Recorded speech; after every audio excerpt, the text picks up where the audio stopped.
Wake up, wake up, wake up, wake up. It's the Flow Show, no filter. Back for another happy Monday. And we're going to do it just like this. The thoughts, views, and opinions shared in the Flow Show, no filter, are for educational and entertainment purposes only. I am not a professional. I am just good.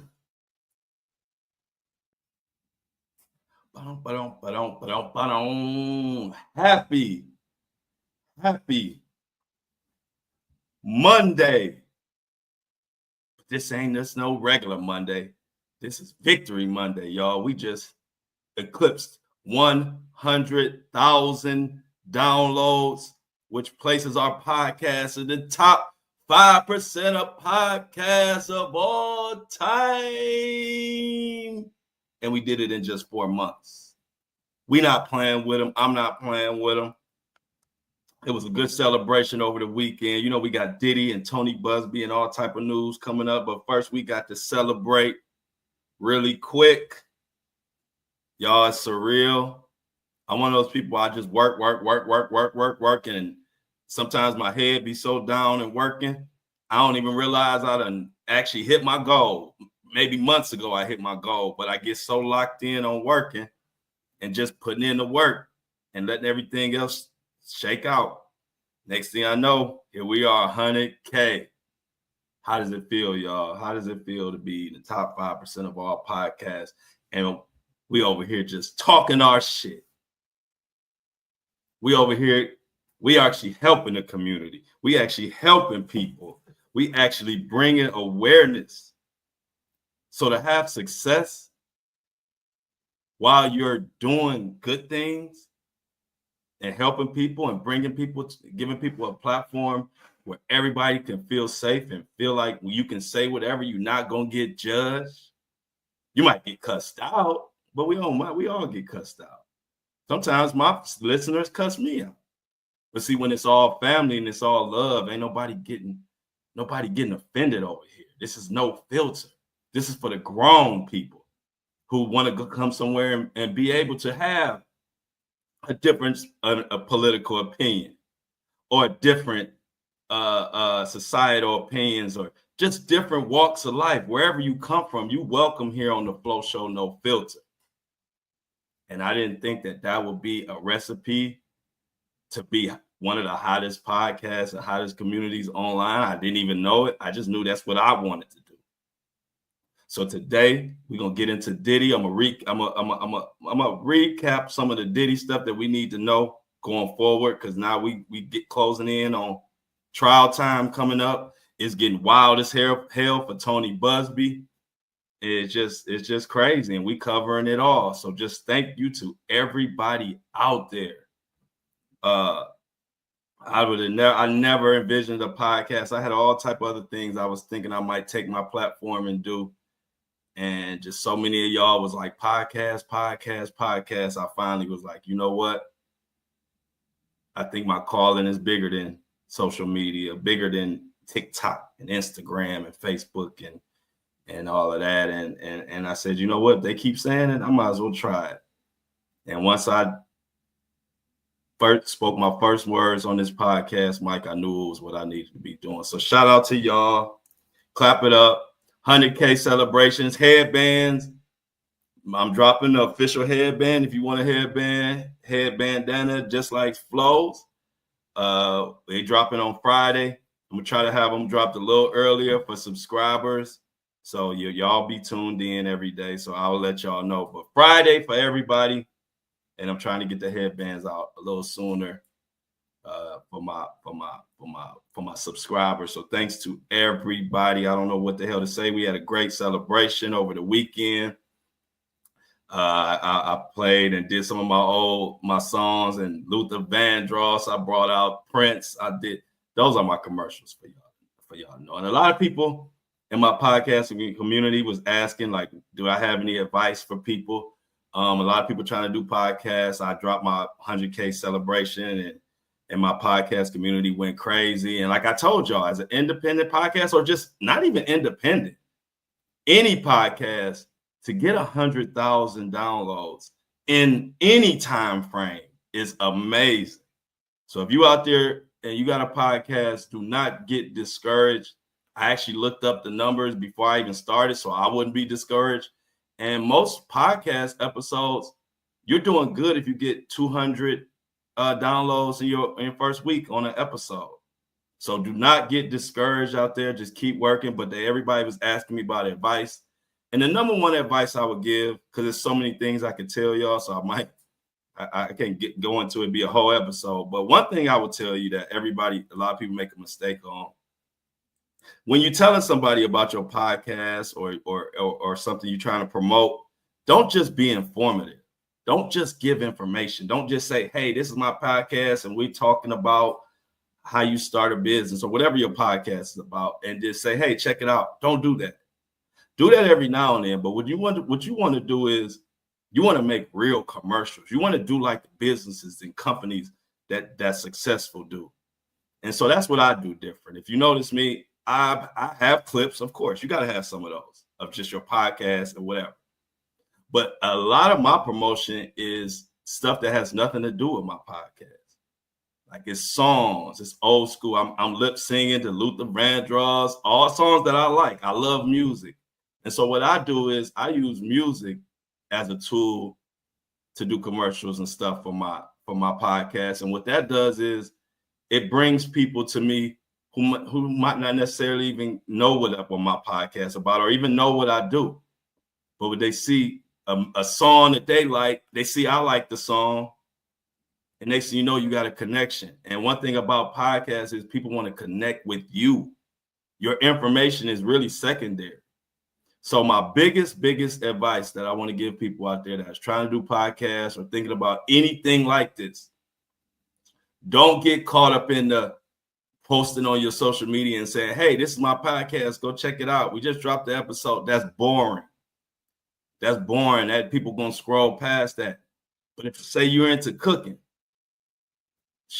do a little video cooking something or talk about a recipe, then tell them about your podcast. Because everybody like food. Everybody like to eat. So real quick, I just wanted to give that because so many people ask me, and it's like I can't answer all of these questions, but that's the main thing. Be creative and think outside the box when you promote your podcast or whatever you do. If it's not a podcast, don't do what everybody does and just say, hey, this is my podcast, check me out. It's so many people who came to my podcast from seeing my music videos, they didn't even know what the hell I talked about. I just had the Flow Show No Filter up there and I'm singing Prince, Kiss. That has nothing to do with Diddy, nothing to do with nothing I do, but people enjoy it. And what do? Say, what this Flow Show No Filter about? Next thing you know, they come in here and then you got to follow them up with fire content. Boom, there you go. So I just wanted to take a moment to give that little advice because so many people asked me when I made the announcement. I got 1,000 messages. And a lot of them was like advice for people because they're not getting a lot of downloads or whatever. So there it is. That's some of my secret sauce. I can't give you all the Flow No Show No Filter sauce, but I can give you a little bit of it. And one more thing before we go on to this Diddy recap, Diddy and Tony Buzbee. Oh my God, Tony Buzbee. Somebody trying to kill Tony Buzbee. I'm gonna get into that too. But check this out. I just wanted to read one. I had so many messages congratulating me, and it was so beautiful to hear. But I'm not even gonna read them. I'm only gonna read you a couple. One of them is real short. This one's kind of long, but this young lady right here, Mermaid, she really put everything in perspective, everything that I'm trying to do here. And like I said, it's not just about the movement, it's about who the movement's for, and I'm reaching my target audience, which is beautiful. So check out this message, congratulations message, and it tells you a lot about the community that we've built here. And it's been a community that I've been striving to build since I first started. And when you're trying to make something for everybody, a lot of times people who feel like you should be for them get upset, but they don't understand your true vision. And so a lot of we talk frank up here. So I just keep it real. When I first started, I was representing and doing so much for my community. When I started doing stuff for everybody, there were a small pocket of people in my own community, Black community, that were like, Flo, we need you to represent for us. And, you know, you shouldn't be, you know, the Latinos don't like Blacks and the white people ain't for Blacks. And we need you to represent for us. And they didn't understand. I'm gonna represent for y'all, for my people, but I'm gonna represent, and I want everybody to feel feel comfortable to be a part of my movement, because we are so much stronger together. And the whole thing that they try to do is divide us, and that's not fucking happening on the Flow Show No Filter. Ain't no division here. Yeah, we gonna keep it real. Yeah, we gonna cuss each other out. Yeah, we gonna say some stuff that each other don't like. But guess what? We not gonna divide here. That divide and conquer shit is dead on the Flow Show No Filter. I don't give a shit if you Black, white, Puerto Rican, Latino, poor, rich, business owner, worker, kid, grandma, whatever. You welcome here. And why are you welcome here? Because I said so, and I've been saying that from the beginning, no matter who got mad about it. And I didn't even get mad at them being mad, because a lot of times people be mad, but they don't understand your vision. They didn't understand my overall purpose, but now they do. And that's what feels good, because y'all don't know. I went through a lot to make a platform for everybody. There were some people that didn't understand, and they didn't know what I was doing. But let me read this. This from Mermaid. She said, you are creating more than content and programming across 5 major platforms. You and your podcast is attracting the best and good-hearted people across all walks of life across America, and bringing us to come together as a community at a time when there is so much going on that makes it hard to find and or want to be a part of a community. And you don't stop there, not even close. This community is growing into something bigger, something meaningful, and has purpose. Flow. We are growing into a movement who want to be better for ourselves and better for each other.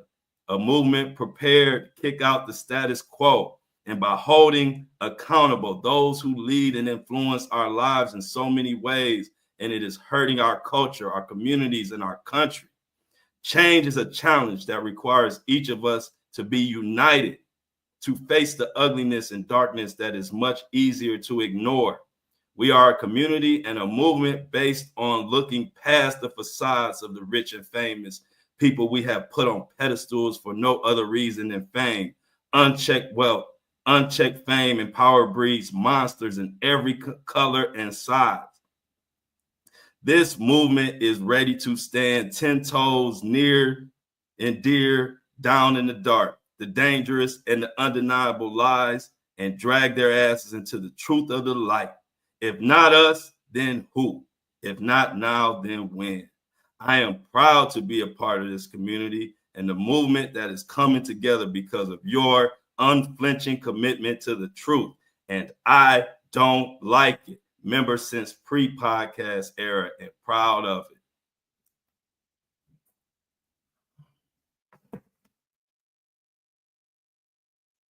I had to give her some theme music on that one, y'all. But clap it up, because that's what the Flow Show No Filter is all about. Good people coming together. We didn't have a place to hang before. It was all about arguing and bitching and moaning, and everybody divisive and everybody cussing each other out. Nobody caring. That was pre Flow Show No Filter.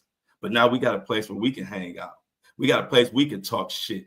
We got a place that we can come and still be good people and still stand 10 toes. So thank you, Mermaid, for that message. That is exactly what the Flow Show No Filter is all about.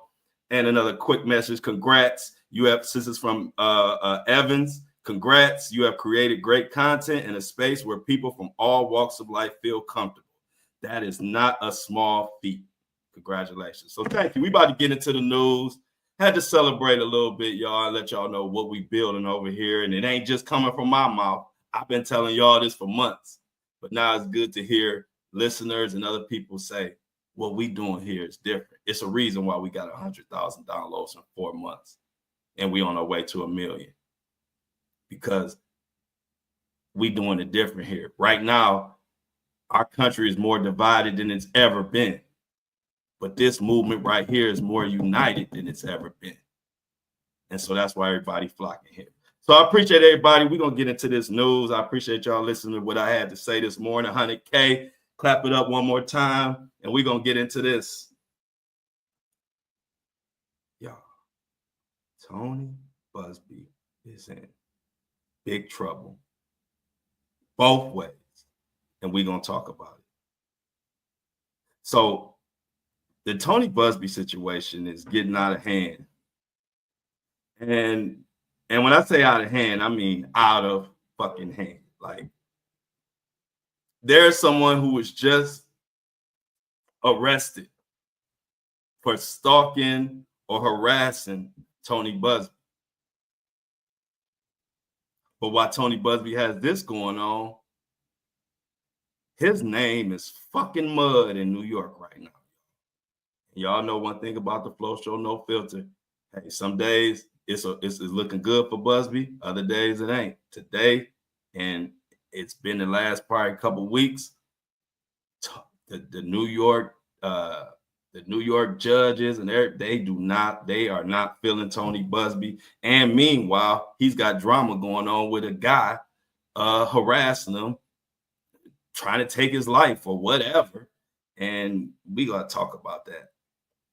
But this is a classic case of overplaying your hand. And that's what Tony Buzbee has done, because he was in the driver's seat when he was just focusing on Diddy.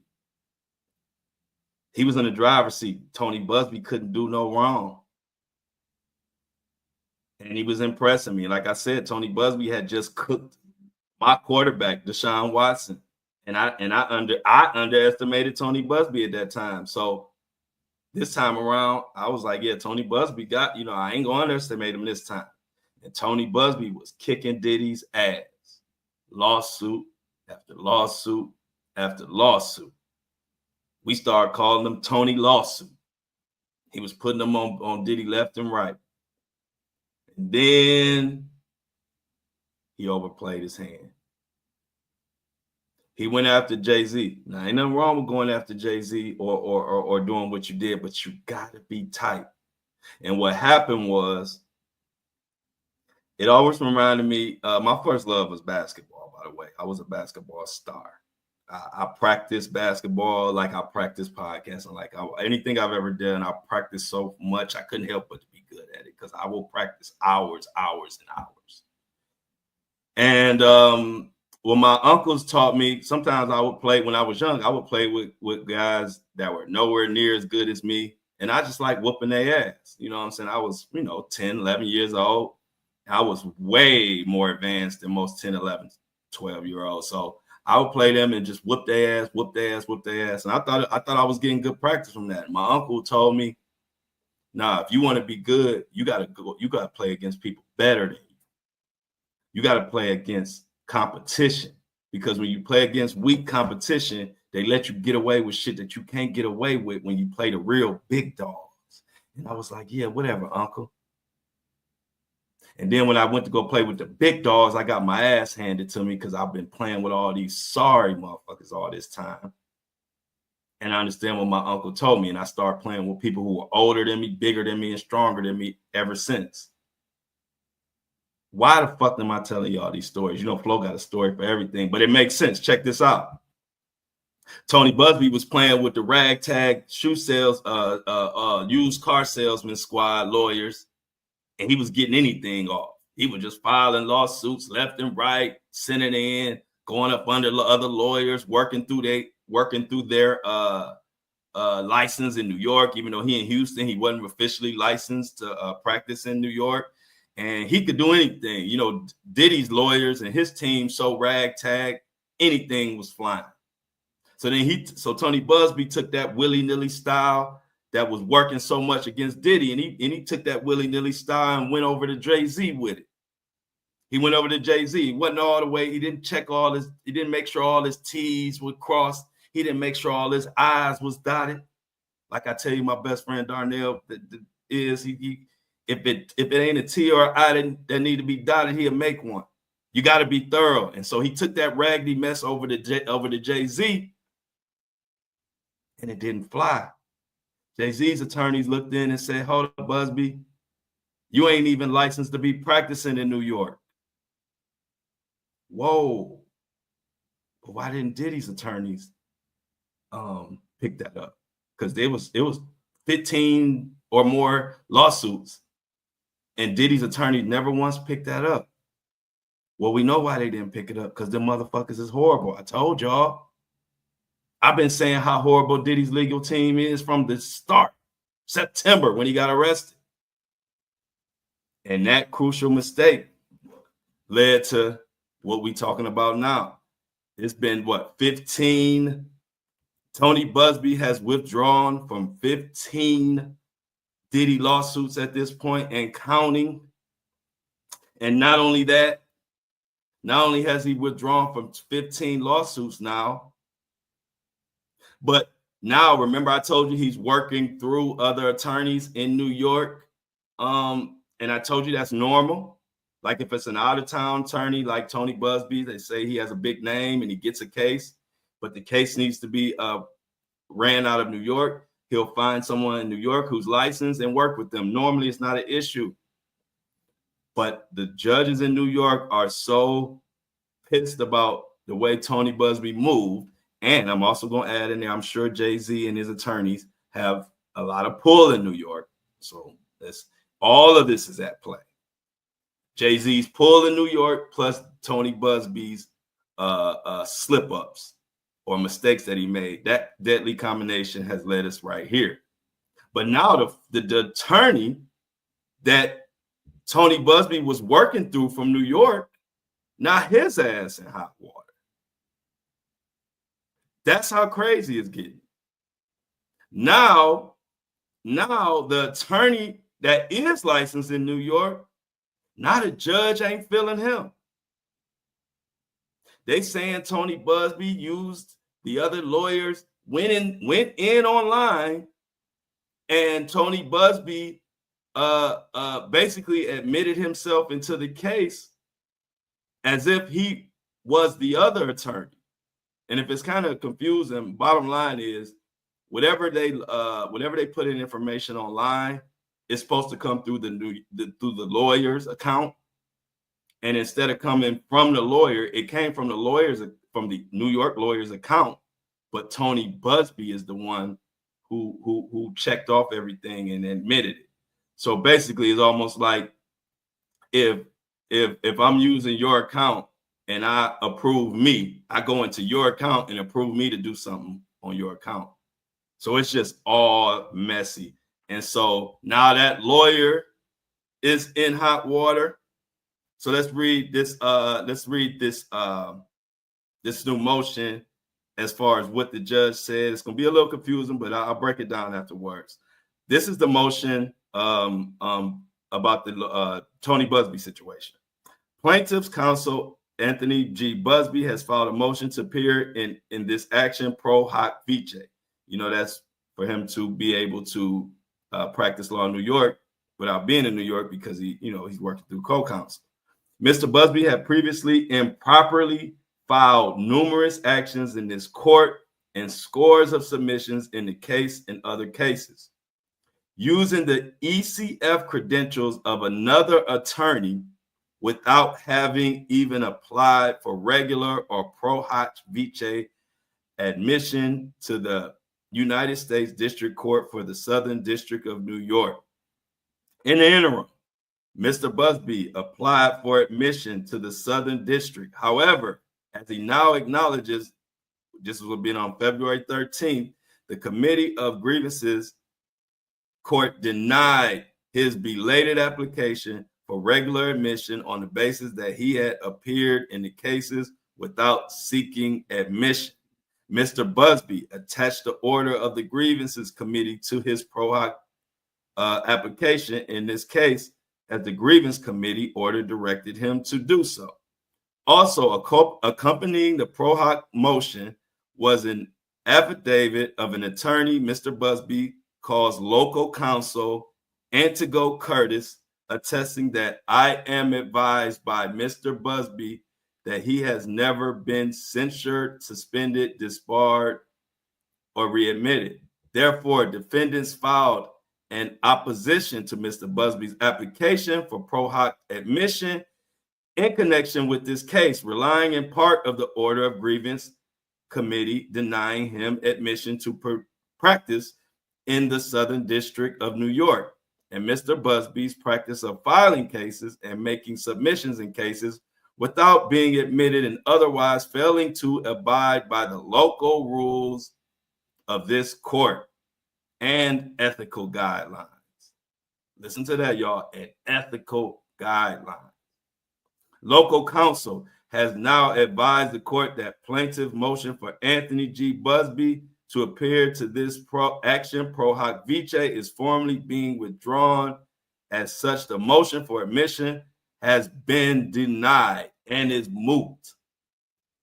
Mr. Buzbee also submitted through local counsel a motion to withdraw his appearance as an attorney of record until such time is admitted. However, Mr. Buzbee never filed an appearance in this action.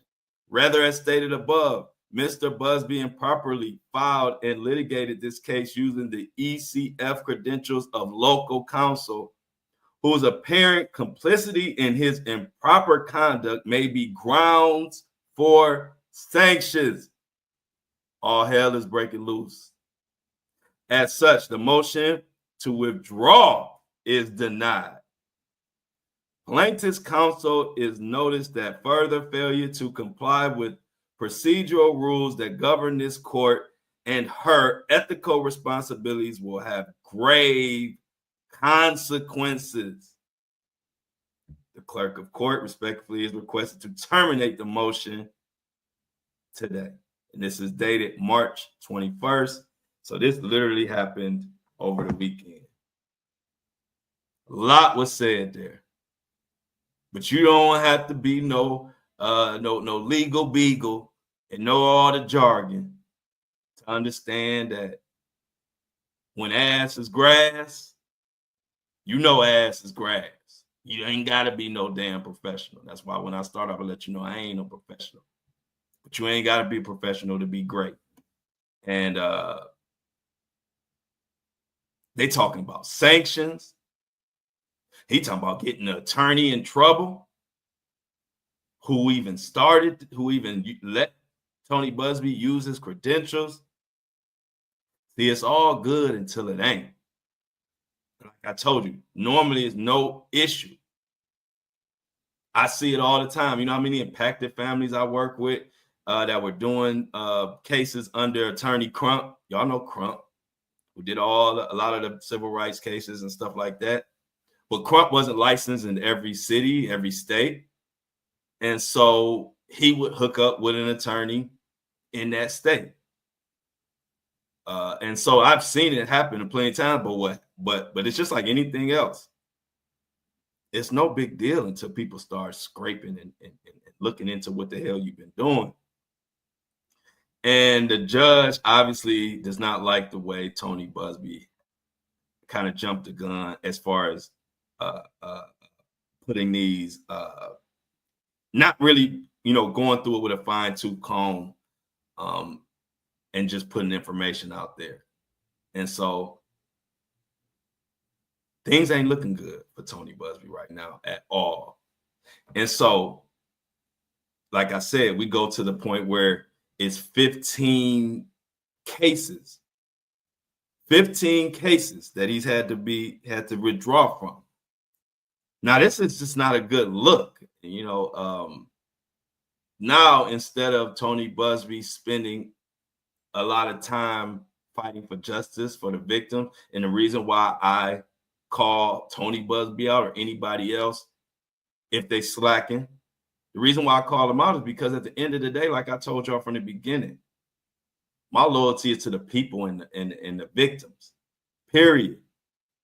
So I'm not rooting against or for none of these millionaires and billionaires. I'm just calling it like I see it. And right now, Tony Buzbee ain't looking good.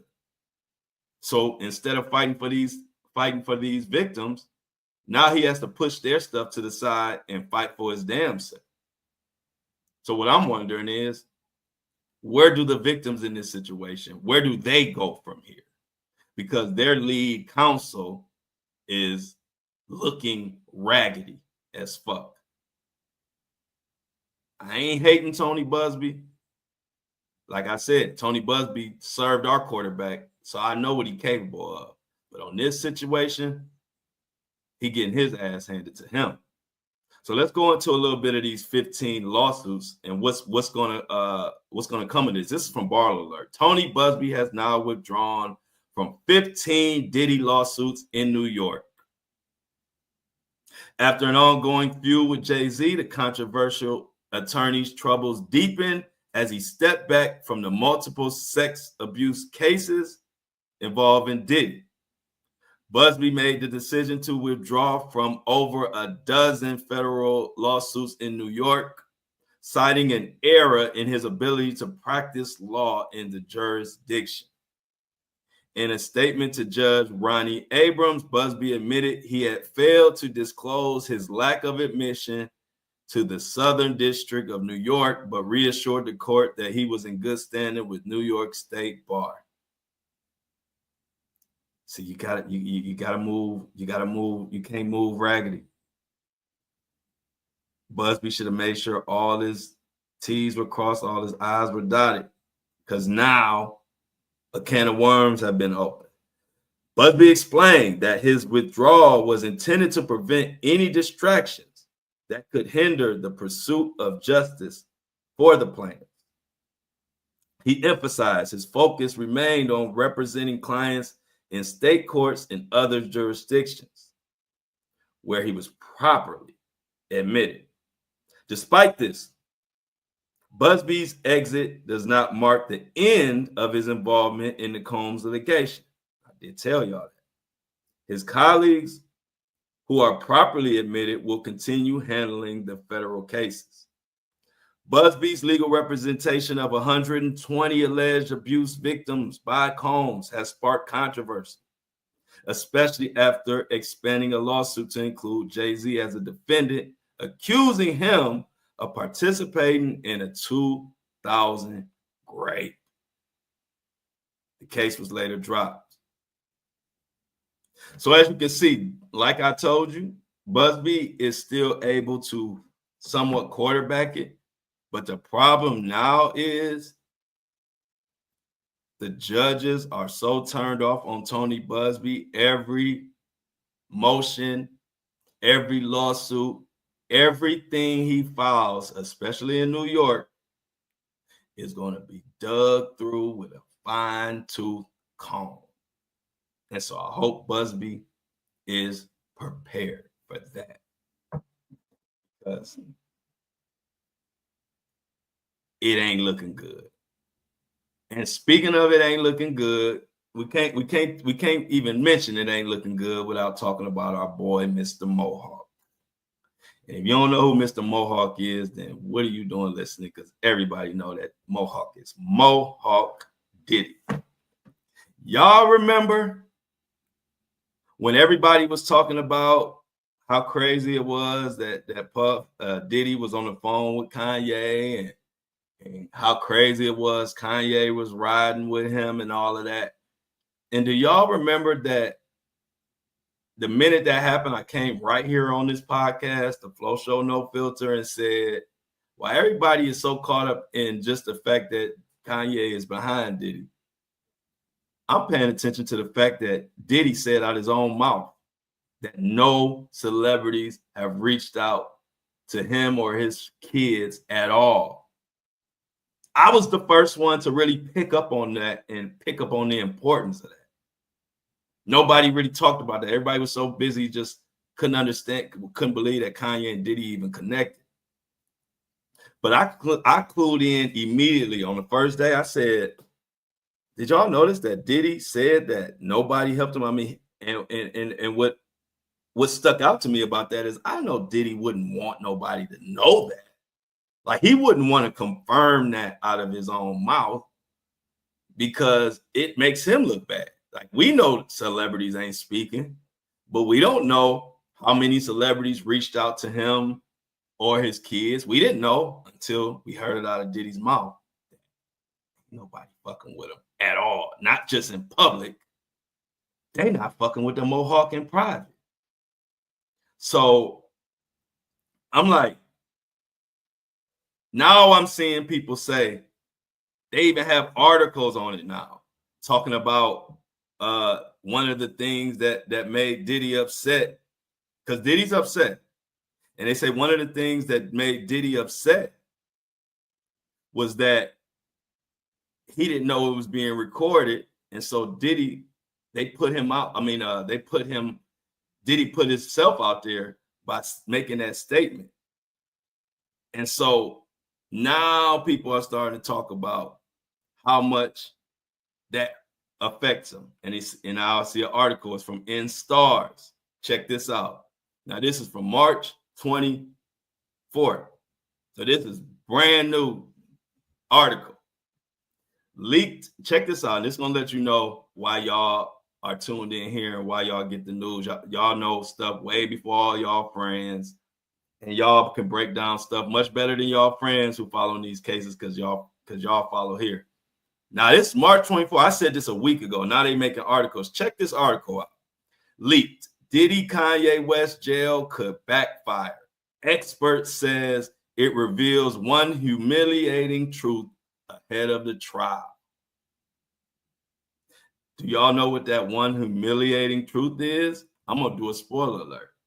This article is talking about how pissed Diddy is and how much of how it's backfiring that he said, he admitted out loud that no celebrity, not one celebrity, reached out to him or his kids since this all went down.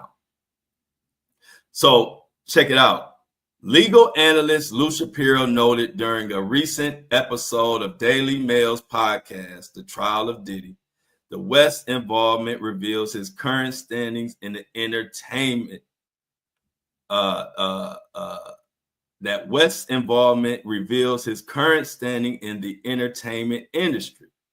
In a leaked conversation reportedly recorded without Diddy's knowledge, while he remains incarcerated at the Metropolitan Detention Center, Combs is heard encouraging West to return and make music. We're going to have years and decades to fight these motherfuckers right now. So right now, enjoy life, Diddy said.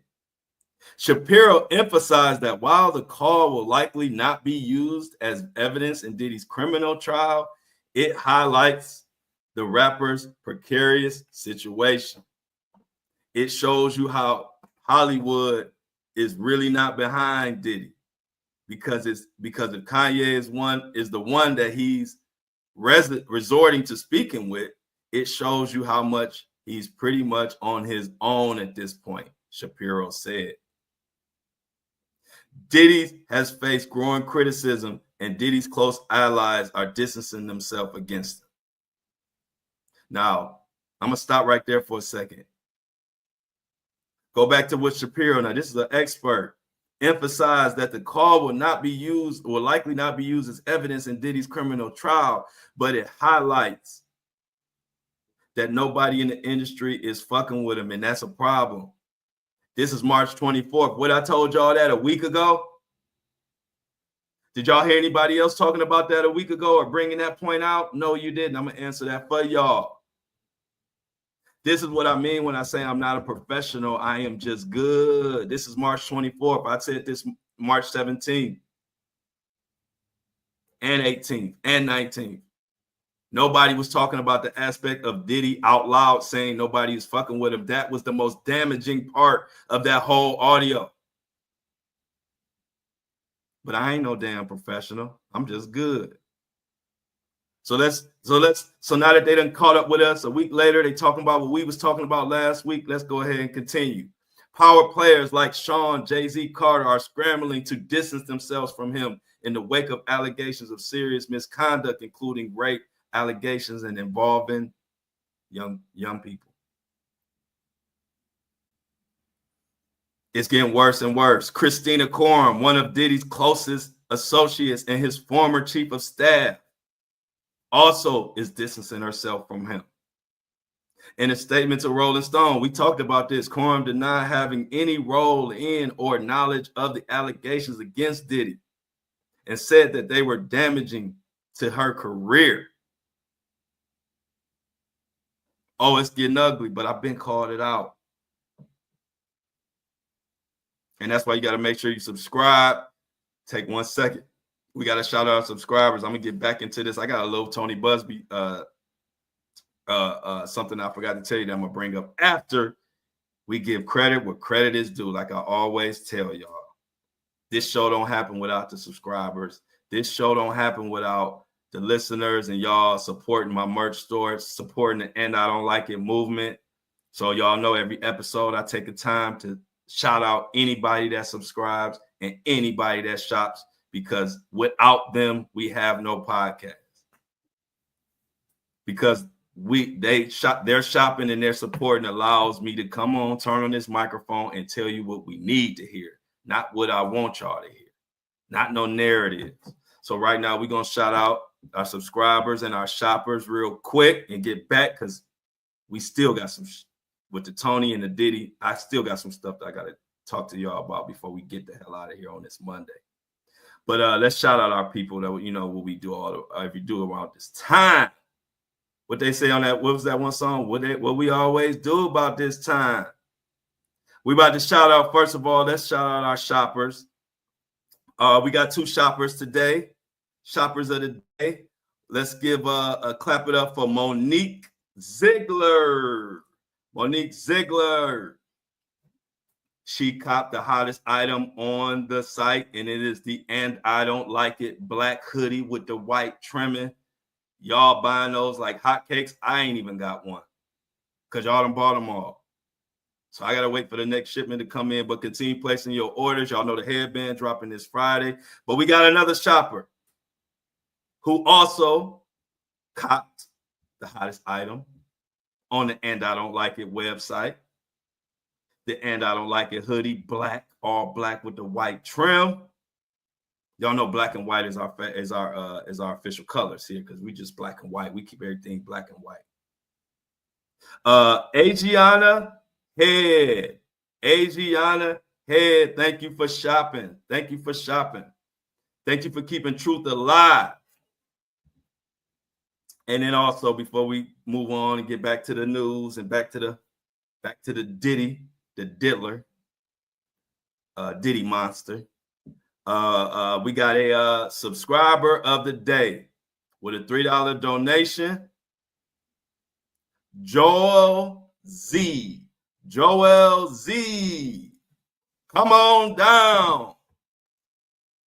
If this was the Price is Right, you could come right down here and I had a prize for you. But since this ain't the Price is Right, this all I got for you, baby. Good claps. I appreciate you, Joel.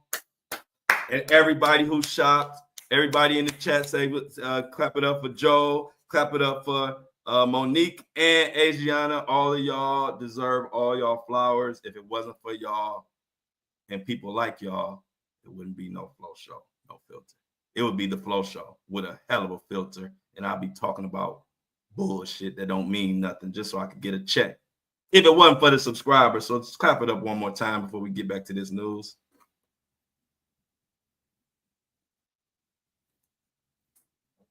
Now, real quick, I got to get back to Tony Buzbee. I'm feeling so good. I skipped the whole fucking Tony Buzbee segment that I was supposed to talk about. That's how it is when you're feeling good. You know, you just get to. I thought Tony Buzbee was gone. I done moved on. I forgot a whole fucking thing to talk about. So we got to go back to the dude who pulled up on Tony Buzbee and had to get arrested from stalking Tony Buzbee. It's a guy named Douglas something. He was arrested for stalking Tony Buzbee.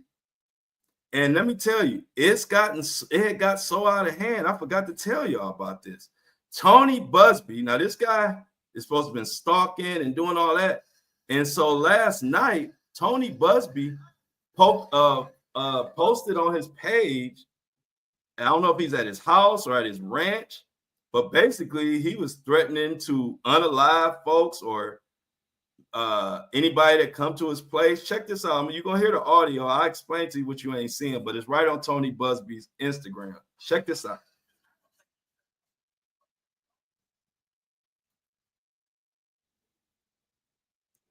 So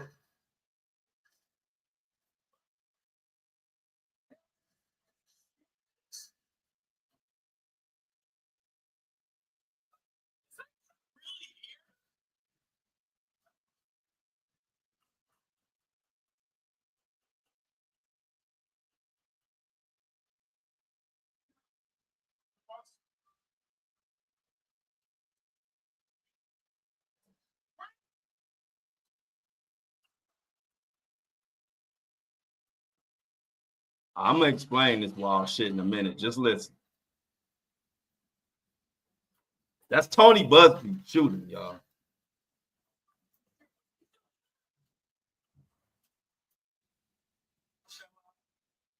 Now, this is at the Antioch Buzbee Ranch. I don't know if this is supposed to be a joke. I don't know if he's just trying to let people know to leave him alone, don't harm him. But what you just heard was that he has this video that he put on there. And he put this on purpose because this is right the next day or so after the guy was arrested from stalking him and threatening him or whatever. So an old white Benz, I'm talking about an old white Benz, like them Benzes that was like, you know how the cars looked back in the day on that movie, National Lampoon's Christmas Vacation. I mean National Lampoon's Family Vacation or whatever that is, that back in the day Chevy Chase movie. Remember how old those cars was back in that era? That's how this Benz look. So a white Benz pulls up to Buzbee's ranch and says, "Is this the Buzbee ranch?" And then Buzbee says, "Are you shitting me? I know you didn't pull up here or something." And then they pull out guns and start shooting at the car. I don't know what the hell this is supposed to be, but all I know is the caption is Tony Buzbee says, "After this, we had to put rules in place at the Antioch Ranch. No excessive drinking, no shooting from the front porch, and no shooting at random visitors." So I don't know what and then on top of that, his comments are limited. So I don't know what the hell Tony Buzbee is doing right now. I don't know what that post. In my mind, I'm thinking that post is supposed to scare people who are bothering them or harassing them or whatever, but it just don't come off right to me. I'm like, I don't know if y'all serious. If y'all serious, I don't like it. And if y'all playing, I don't like it. So I don't know. Check it out on Instagram, y'all. Go to Tony Buzbee page and tell me what the hell that is all about. But that is where we at right now. Like, somebody just been arrested for harassing them. They trying to get Tony Buzbee. He posting stuff about shooting people in cars. How the hell did we get here? I never thought I would see no footage of Buzbee and his guys shooting at no car. And I don't care if that's real or fake. I don't know what it is. I just want y'all to check it out. But all I know is the whole Tony Buzbee, Diddy, Jay-Z situation is crazy as hell. And I don't understand it. But before we get out of here, y'all, we got a little time left. We ain't rushing. We ain't rushing today. This is a Monday. We celebrating 100K. It happened after Friday, after y'all left. So I couldn't, we couldn't celebrate it on Friday. But I told y'all we would come back Monday. I knew we would hit our number. And so we are hitting like we hitting the downhill part of the Diddy trial. Meaning, it's been draining covering it because it gets to the point where like we all just ready for the trial at this point. But I have to keep y'all in tune and what's going on and keep y'all informed and keep myself informed. So we've been continuing to cover it, but now we are finally hitting like the downhill as we get to this trial. And so I figured it was no real new Diddy news to cover today. So I figured today would be a good time to kind of recap and update where we are in this case and where we're going forward. So let's look at the allegations. over this that brought us here to this moment. When did these lawsuits occur? The first lawsuit began in November 2023. That was the Cassie one. Now, it's funny because in September 2023 is when I started covering Diddy heavy. Even before then, probably more like August, July 2023 is when I started covering Diddy. I knew stuff was about to hit the fan. I told a lot of my TikTokers, a lot of my fellow content creators who at this time, you got to remember at this moment, September 2023, Diddy is untouchable. So when I started covering that Cassie is suing Diddy and that I thought Diddy was about to go down, the whole world was like, Flo don't know what he talking about. Ain't nothing gonna happen to Diddy. He got too much money. And my true TikTokers, they'll tell you this is all facts. But I tell them, see, I know, first of all, I knew a lot of what was going on with Diddy anyway. And secondly, I had covered so much, got so much justice for small people because of the new algorithm. And what happened was TikTok set the tone for an algorithm that gave everybody a voice if whatever you saying was something that everybody wanted to hear. So the average person who don't have any followers could post something valuable or post something that everybody want to know, and it'll go viral. See, previous to TikTok, you only could go viral for the most part if you had a lot of followers already. And so when I was getting justice for people that was getting played in Walmart and all these different restaurants, and I saw how quick the algorithm was getting justice for the common folk, in my mind, I said, you know what? Diddy about to go down because he ain't gonna be able to keep all of this bullshit that he been doing. He's not gonna be able to keep it under wraps no more because the algorithm, everything that's done in the dark is coming out. And so when Cassie was starting to sue him, I was the first person with a large platform that was like, this is about to go down. Everybody told me I didn't know what I was talking about. And in November 2023, that's when Cassie claimed that during the time that they were together, Combs had extreme anger issues and she suffered horrific episodes of abuse that left her bruised and bloody. She also even claimed, a lot of people forget this, she also even claimed that when they separated in 2018, listen to this, because a lot of people forgot about this. When they separated in 2018, Combs, she says Combs literally raped her in her house.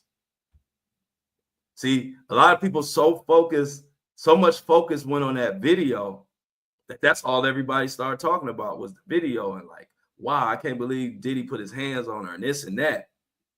But a lot of people forgot before that video, she let people know that after Diddy and her separated, he came to her house and raped her.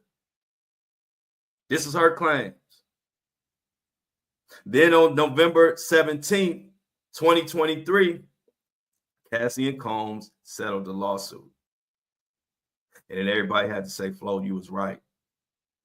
But then guess what the next thing was? Flo, you was right about that, but Diddy got too much money to go to jail. So I had to hear for months and months and months that Diddy wasn't going to jail. I was telling people he was going to be arrested. And it took a long time. It was a while, but you know how many people I had in my inbox? I told you wasn't going to happen to Diddy and this and that and this and that. Next thing you know, Diddy was arrested. So it's a reason I'm one of the leaders in covering this Diddy shit, because I was covering it when nobody else was. I saw the writing on the wall when everybody thought Diddy was untouchable. And this is some inside information that nobody probably know. It came to me from a source that I can't tell who the source was. I kind of went into it a little bit last week. But see, what made Diddy allegedly, What made Diddy settle so fast, and it's something that nobody knows. See, if y'all remember when Cassie first announced that she was suing him, first made an announcement, not behind the scenes. Once she made an announcement, y'all remember Diddy and his attorney put out this thing, said it's nothing but a money grab. It ain't no truth to it, right? Well, what Diddy didn't know and what Diddy's attorneys didn't know, allegedly, is that Cassie had proof of that rape. Let me say it again. Cassie had some type of DNA proof that rape happened after they weren't together anymore. And when Cassie's attorney told Diddy's attorney that Cassie saved this DNA proof, this is something nobody know. I can't even tell you how I know. And the way I know, they might be mad at me, but I ain't telling no names. But this is information that my motherfucking subscribers need to know. And so she held on to some type of DNA evidence of that rape, allegedly, for years. I don't know if she had it in it, sealed up in a napkin. I don't know. And when they told Diddy's attorney that they had that, that's when Diddy immediately settled and paid. And that's why it happened so fast. A lot of people didn't understand why did Diddy go from this is a money grab, ain't nothing to this lawsuit, to basically damn near an hour later or less settling. Well, all my listeners at the Flow Show No Filter, y'all the only motherfuckers that know this besides probably the attorneys and a couple other people and me. And it'll probably come out during this trial. But that is the reason why it went from Diddy saying immediately this is bullshit to 5 minutes later him settling. Because they told the attorneys, oh, we got DNA evidence. And she been saving that shit for years. She got it. And then they said, oh, shit, we better settle. So that's how that happened, y'all. A lot of people don't know that. Most people don't know that. And the reason, I'm going to tell you, I'm going to give you a little bit of context of how I found out. Because people who were involved were trying to deal with me in the Floyd situation. And I told him it wasn't that type of thing. I just decided I didn't even want to even talk about nobody about that. My Floyd situation was stories for my fans who wanted to know where I came from. I'm not out here to get nobody or try to put stories out to make somebody, to fuck up somebody's life or any of that. So that's how I got the information. But yeah, so that is how that happened.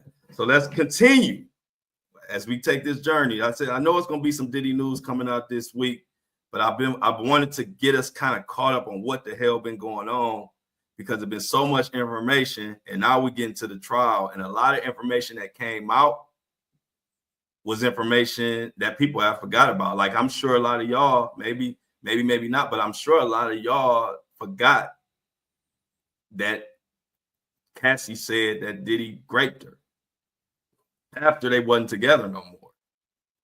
So that's why I'm telling y'all that when this case comes out, it's gonna be so much evidence that we hadn't heard, that has nothing to do with all this stuff we heard before. It's going to get messy. And then Combs was hit with a couple more essay sexual lawsuits. One of them was a woman who filed a lawsuit. Her name was Joy. She was a student. Then there was another lawsuit that involved Harvey Pierre. This is in December 6th. Harvey Pierre, one of the bad boy presidents, allegedly gang raped somebody with Diddy. Then we had the Little Rod lawsuit, which is, a lot of people are saying this is the blueprint for the Feds case. for the superseding indictment. And then we had countless and countless more lawsuits come back to back to back. 4 lawsuits, 5 lawsuits. Another lawsuit came in February 26th, saying that Combs groped and solicited sex workers and forced plaintiffs to take drugs. This is from the Little Rod lawsuit. And then in March, that's when the house was raided. That's when all those houses were raided, and we thought Diddy was on the run, and we thought his private plane was flying over there, thought he was about to go visit Russell Simmons. But then after the raid, it got kind of quiet again. And even after the raid, people were telling me Diddy ain't going to be arrested. And then we go up to May 17th. May 17th is what happened on May 17th. That's when the CNN released that infamous video that shows Diddy putting hands and feet and paws all over Cassie. This was on May 17th, 2024. Showed Combs hitting Cassie near the elevator. He hit her multiple times while she was laying on the floor. Some of the sickest shit I ever seen. What type of coward do you have to be beating the hell out of a woman who barely, a woman, first of all, but then also, on top of that, a woman who barely weighed 50, 60 pounds, and you beating her? That was the first time when the most sickest Diddy defenders had to finally shut the fuck up. That was the first time. Y'all gotta remember, I'm giving y'all this I'm giving y'all the story, including the shit I had to go through while all this going on. So when I first said it, probably 80% of the world was talking shit. Then when the lawsuit actually happened with Cassie, probably about 60% of the world was talking shit. Once the raid happened, I would say probably after the raid, probably 50 to 40% of the people was talking shit. But then after they released this video, it was like barely 1% of people left talking shit. Finally, more people had to say, damn, Flo, you was right.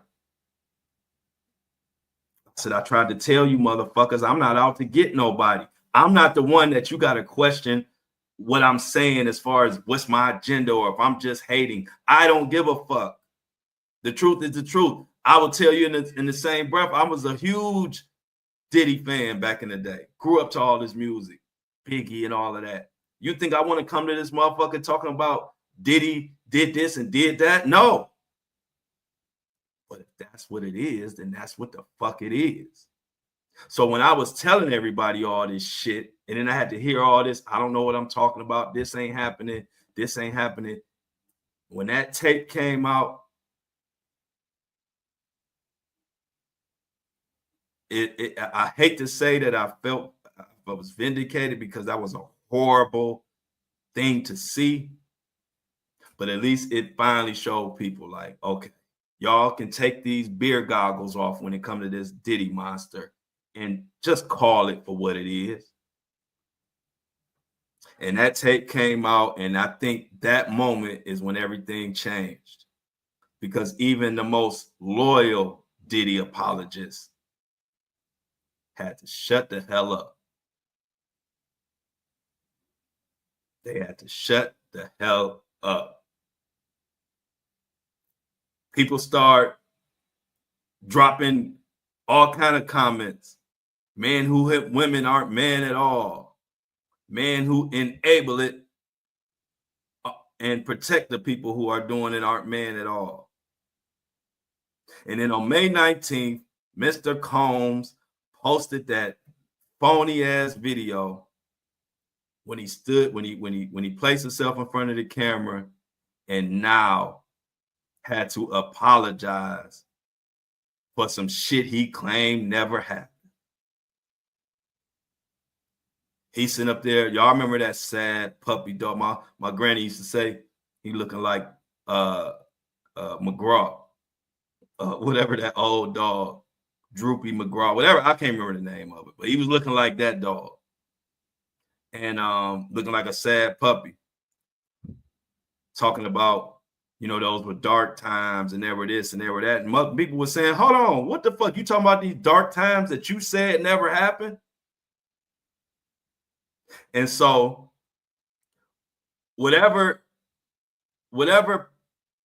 10% or whatever people still had left for Diddy after seeing that video, maybe it was 1% people still holding him down after that video, but he even lost more people with that raggedy ass, phony ass apology. Because first of all, nigga, you apologizing for some shit you said didn't happen. Now, because it's on tape, now you want to come with this old sad dog.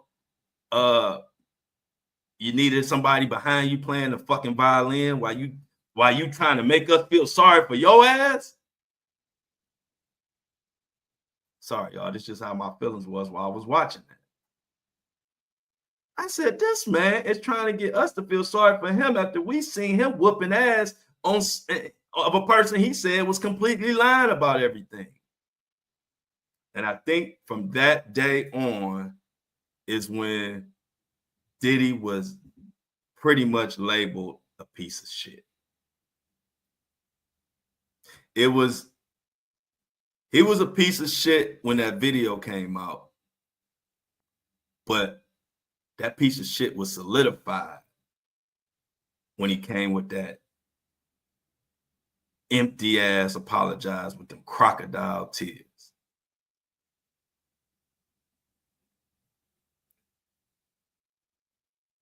And so after that, we had more lawsuits come. Some fake, like this. A lot of ones got exposed. Adria English, she got exposed. And more came to follow. Then the Tony Buzbee situation came. Then the guy who they Derek Lee Cardello, the guy who is suing Diddy for $100 million, but he's locked up. He's locked up, and they say they are actually proving right now that Diddy possibly paid people to lie on this man to lock him up because he is the key to bringing down Diddy. Derek Lee Cardello, if y'all don't know his story, but he is saying that he's spilling the beans on how all these cops have been helping Diddy. All these cops, all these people, even the people who, okay, let me break it down to you. Derek Lee Cardello is a Michigan inmate. Now he's filed a drug and sexually assault against Diddy for $100 million. But he's currently in prison. Why is he in prison? Well, according to him, and people are starting to investigate, even the people who said, one of the women who's made an affidavit saying that Derek Lee Cardello raped her and whatever, or sexually abused her. Well, she has come back. His witnesses now have come back saying that Diddy paid them to say that, or that they were paid to put a case on this guy, Derek. And that's some shit that's going on like literally right now. And I'm waiting to see the outcome. Because Derek, no matter how many times they kill this $100 million lawsuit, bitch keep coming back like Michael Myers.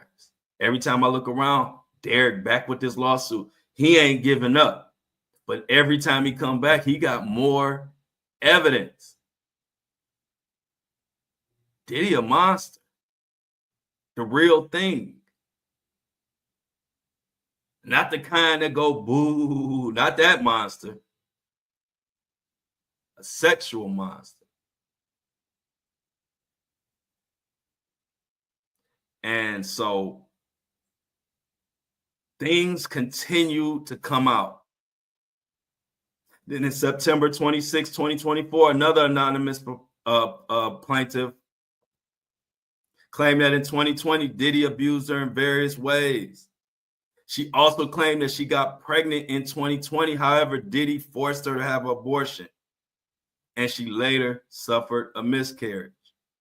In October 2024, 100 new assault allegations came from none other than Tony Buzbee, aka Hot Water Buzbee right now. We're going to call him Hot Water Buzbee.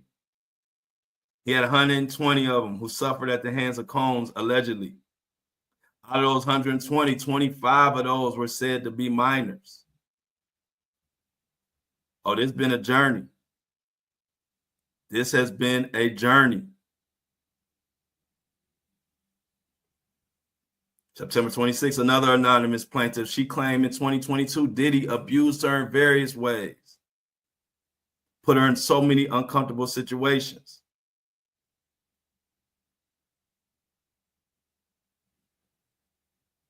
And more motions and more motions and more motions led us to where we are right now.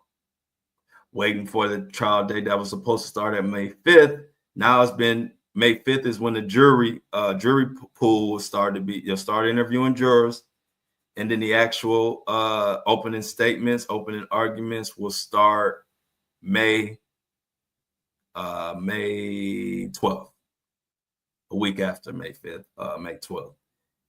And as y'all know, yours truly will have not only someone covering the case in the courtroom, out the courtroom, every piece of the case. We will have an official correspondent, but I also have access. So I will be in the courtroom. I will be able to let y'all know, hey, y'all, Diddy is really in there. I'll be looking at the back of his head. And so I encourage y'all to get y'all subscriptions now. Don't wait till trial time, because I don't want to hear nobody mad at me because the subscriptions are higher now. Because everybody who's already locked in, your subscription will stay whatever it is. Or either say if you got a $10 subscription and you end up having to make it a little lower, you can always do that. But whatever you locked in at, that's what you locked in at. It will be no more than that. But all the people who come, my mom used to call them Johnny come latelys. All the Johnny come latelys, they will be paying premium because, hey, going back and forth to New York and getting a hotel and being in there so we can have front row seats of what the hell going on with this trial. It ain't cheap. So we're going to have to pay for it. So, yeah, so I'm encouraging everybody to get your subscriptions now. Don't wait. I've been the leader in this Diddy story from the beginning. Like I said, I was covering it when nobody was covering it, when nobody believed anything could even happen to Diddy. I was covering it with the same passion and purpose that I'm covering it right today. So get your subscriptions now, because this shit about to go crazy. This trial is probably going to be the craziest trial we have ever witnessed in our entire lives. And on this 100K celebration, I just want to say thank you to everybody who've been rocking since, I think, what was it, October 30th or something, the first official podcast episode. And we got many, many, many, many, many, many more to come. I'm coming for the top. I want this community to be the best and number one go-to podcast for this Diddy trial. We will be that, and I'm looking forward to that. Felt good giving a little recap of what the hell been going on, because I always try to keep y'all up to speed on what the newest, latest, and greatest is. But sometimes it doesn't allow me to backtrack, because I always want to make sure that I bring everybody up to speed, that we remember some of the shit that happened before, because we getting so much information, shit, you start forgetting stuff. So felt good to backtrack on y'all. Felt good to celebrate. Shout out everybody, man. I appreciate y'all so much on this Monday. But as always, tell your friends at the Flow Show No Filter, we don't fuck around.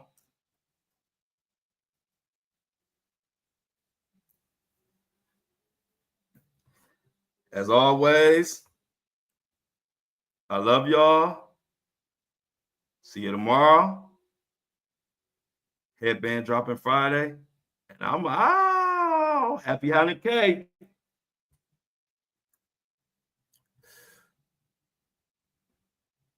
Boop. And just like that,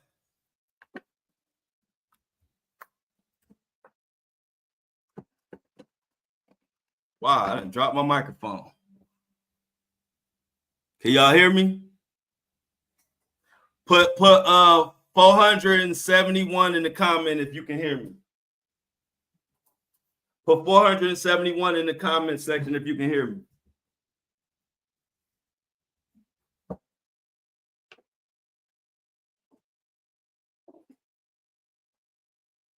All right. We about to get Apple and Spotify loaded up. 100K celebration still continue. We the fucking best, y'all. How it feel?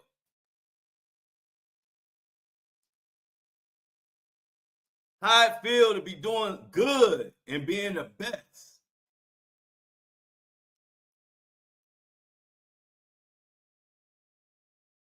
How it feel to be rocking with the best? I'm your favorite podcaster's favorite podcaster. I promise you.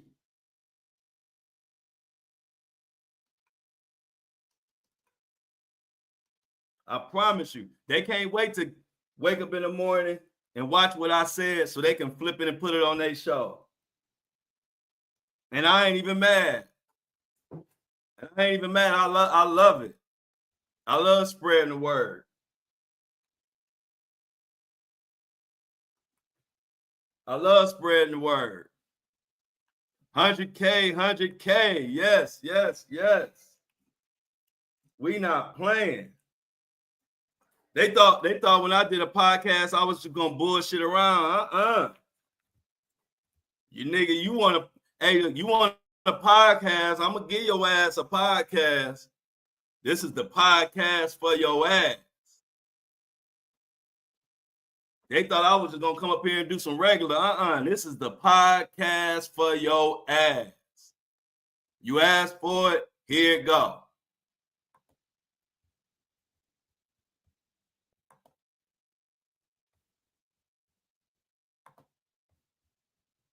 Let's get Apple and Spotify loaded up real quick. You know how we do. What we always do about this time.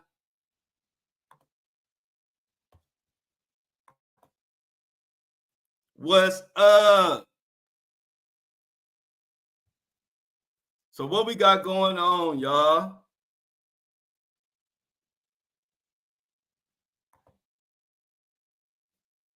What C-Tuck said, there they go thinking again. Tell them stick to their job, their day job.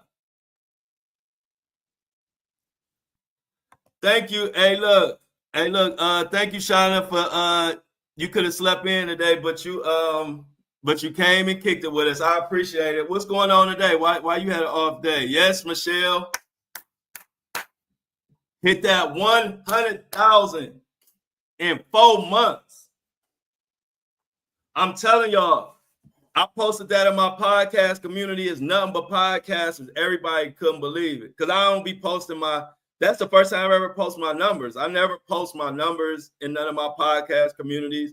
I just talk regular. And then I just felt like, because I don't like bragging because I don't say it to brag. I say it as a proud moment for me and my community and for motivation for us to keep going. But so I don't really, I don't put our numbers up there. It's the first time I ever put numbers on there. And they was like, they couldn't believe it.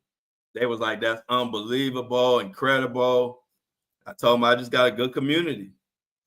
We do our thing. 100K.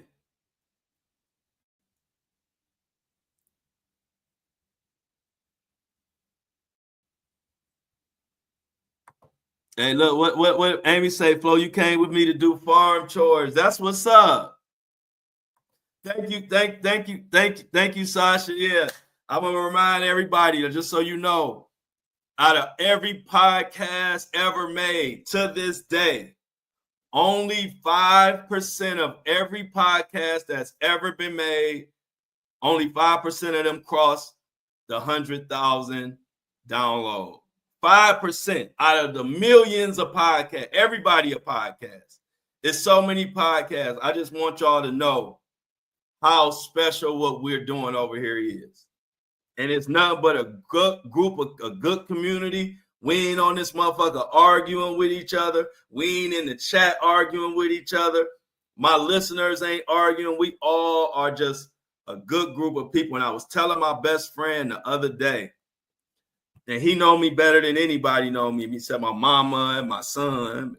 But I said, people won't even understand. I'm so funny about who I am and who I deal with that I wouldn't even enjoy this if I was this popular and it was a bunch of fans that I didn't like who I was representing, it wouldn't feel as good. But what makes it feel good is the popularity of this community, and it's just a bunch of good motherfuckers who don't take no shit. And I think that's always been my target audience. It's who I am, and it's who I like to be around. I like people who just are good people who want to see the best out and motivate each other, but at the same time, we don't take no shit. See, just because we all nice and smiling don't mean none of us is weak. And that's what I love about this movement, because it's a place for good people, no matter what walk of life you come from, no matter who you are. We not judging you unless you come over here talking about some nasty shit like Diddy. Then we gotta kick your ass out the group. But other than being nasty and trifling, we ain't judging you here. And that's the beauty about this. So I want to continue to grow. Can you imagine how popular, like how a bunch of group of good people together just making shit happen, how beautiful that is? My And I Don't Like It Army, the And I Don't Like It Army on Facebook, we got about damn near 1,000 people over the weekend. The And I Don't Like It movement is a whole nother movement in its own. You got the Flow Show No Filter movement, but you got the And I Don't Like It movement that's just as strong on its own. We have so much going in our favor. It's just incredible. It's just incredible. I got fans. This tour is about to be amazing. I didn't get to talk about that on the show. I'm gonna talk about it tomorrow. But if you in my And I Don't Like It Army on Facebook, you get a small taste of we got fans everywhere. We're going, and I told people, if you in Las Vegas, I'm coming. If you in Chicago, I'm coming. Detroit, I'm coming. Charlotte, I'm coming. Those are the cities I've been hearing from people the most. And I told you, whatever city I hear from the most, those will be the cities I'm gonna add. And right now, Detroit, Las Vegas, Chicago, Charlotte, and even South Carolina. Now, what I'm thinking about doing in South Carolina is doing something in Columbia, because I have so many people in South Carolina that kind of spread out. And when I did my research, Columbia or somewhere around there is kind of like a good centrally located place for everybody or people that's in South Carolina. So I'm trying to figure out something for South Carolina, because I got a lot of fans in South Carolina and North Carolina. So South Carolina and North Carolina, shout out to me. Let me know what's up. But like I said, Las Vegas is a for sure. I had so many people from Las Vegas reach out. Chicago is for sure. So many people from Chicago reached out. And of course, Detroit. And like I said, Charlotte, I kind of need a few more people from Charlotte to reach out. But right now, it's looking like Charlotte is a destination too.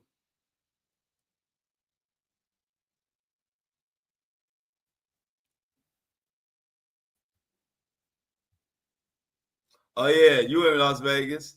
I mean, you in. Well, it don't have to be. The thing is, Amy, I'm saying Columbia as the focal point. Just like a lot of cities, I'm not going to be exactly in the city. I'm going to be near the city. So Columbia, I'm saying in that area, in that ballpark. I'll research the area, but somewhere near Columbia is kind of centrally located to everybody. But yes, Diamond, Vegas is a for sure. I don't know if Diamond, if you in the Army, and I don't like it Army on Facebook, but it's going down in there. It's so many. It's a lot of Vegas people, a lot of Chicago. It's everywhere. Like I said, I didn't even realize I got fans everywhere. I could probably go to 50 cities if I wanted to, but I'm not going to that many. But it's just good to know. Oh yeah, Cleveland. Oh yeah, Cleveland automatic. Cleveland automatic. So that's not even. Cleveland don't even have. I'm for sure. Of course, I got to do Cleveland, so you don't even have to worry. Cleveland, my home. I'm gonna tell you, Cleveland and Atlanta are two automatic places. So Cleveland and Atlanta, you ain't got nothing to worry about. Y'all automatic. Y'all don't got to come out and say nothing. But Vegas is also automatic. And let's see what Mini Me got for us. Look like Mini Me dropping some news for us. Hold on, make sure I ain't missed nothing. Okay, so let's do some quick updates. Former Eminem employee charged with leaking unreleased music. Yeah, I saw this, Mini Me. Joseph Strange, 46, was charged with criminal infringement of copyright and interstate transportation of stolen goods. Fry's ass, stealing other people's work. What is his name? Fabio, I forget Fabio. I know you're talking about. I don't remember how his name's pronounced, but has reportedly been in jail since January after allegedly pointing a pew, pow at a disabled woman. Wow. Let's check and see. That's still processing. Apple and everything still processing. What else we got going on, y'all, as we celebrate 100K? Oh, I got a big meeting. I got a meeting today, too. So I got a meeting coming up, a big meeting. So we're going to be talking. Man, this tour is about to be crazy. Oh, if Jennifer ain't in here today, but if you're not in the And I Don't Like It Army on Facebook, you missing out. We had almost 1,000 people join over the weekend. And we talking about the tour. You get to see where all type of people is from. So go, all you gotta do is go search And I Don't Like It Army. Just how it sounds. And I Don't Like It Army on Facebook. I will accept you, or one of the mods will accept you. Matter of fact, Jennifer is a mod on there, and I think Mini Me is a moderator on my Facebook group for And I Don't Like It. So definitely check it out. It's a great community. Like I said, after celebrating 100K downloads, we damn near, I think we damn near got 1,000 people to join the army over the weekend. So oh yeah, you are. Okay, I wasn't sure. I'll be forgetting. But yeah, so Mini Me is a moderator in the And I Don't Like It Army, and so is Jennifer, and it's just a lot of people. Like, if you didn't quite understand how big this movement is, if you join that army on Facebook, you'll be like, damn, we are killing, we unstoppable, we everywhere. We everywhere. Let's see what we got. What you got, C-Tuck? Oh, yeah, cool. The Browns signed Baker over the weekend. Yes. Thank you for the news, C-Tuck. Hey, C-Tuck, too, just so you know, I think I'm trying to figure out how I'm going to do it, but I'm going to start covering sports. I don't know if it's going to be a whole nother podcast, or will I just add sports? Probably I'll just add a sports segment on my YouTube. But I am going to start covering some more sports. But it's kind of going to be on its own little thing, separate from what we do here. But definitely, and I really want to start when the playoffs start. that's when I want to start my sports coverage. And so look out for that, C Tuck. And thank you for always keep us up to date on what the hell going on with Cleveland sports. And I'll always make an announcement. Okay, Gene went. All right, so it's all good, Diamond. You in the group chat. If you in the group me, hey Diamond, if you in the group me, then you good enough. But it is the Facebook group is a good group. Okay, we got Kingdom. Yeah, I invited Kingdom Fit. They in the Facebook group. Appreciate it. I'm glad you accepted the invitation. Yeah, I remember him. I know Jerome. I know Jerome Baker. See Tuck. I don't like putting people business out there, but this old news. I used to manage an artist out of Cleveland called Piggy, Auntie Piggy. And around that time, Auntie Piggy and Jerome Baker were a thing. And so I know Jerome Baker. He know me. I love Jerome Baker, a good dude, too. Baker is a good dude. So if y'all don't know, I had an artist that I was managing called Auntie Piggy, a female artist out of Cleveland. She had got shot. It was a lot of drama. One day I'm going to tell that story of all that, what happened. But she was dating that football player, Baker, when he played for the Miami Dolphins. Okay, Shauna in there.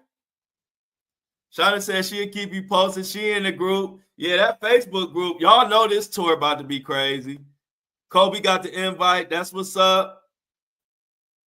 Oh, yeah. See Tuck already here. I like how C Tuck already here, but he was like, I ain't going to put that information out there unless Flo want to put it out there. Thank you, Mini Me, because I definitely forgot. Let me see. It's actually still loading. It's actually still loading. So give me another reminder in like 5 minutes, Mini Me. It's still uploading. Oh, okay. So check out check out C Tuck's song called Super Smooth. Super Smooth.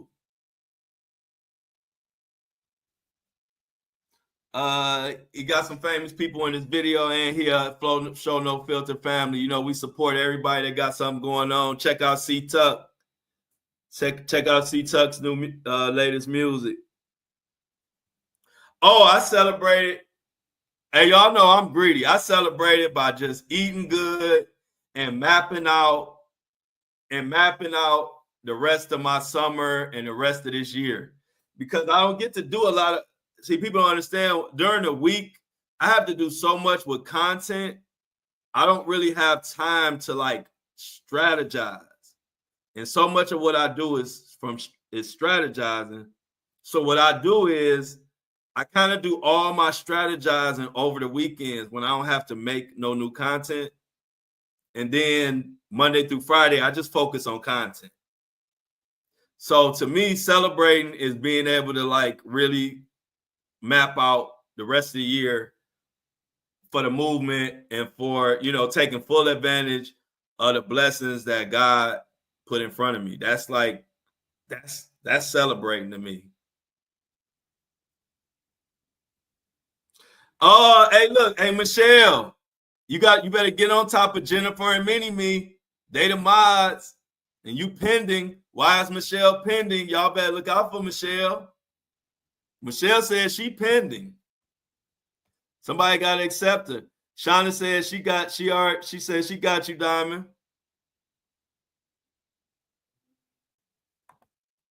Jennifer, she talking about the group that you the mod for. She talking about the Facebook and I don't like it army.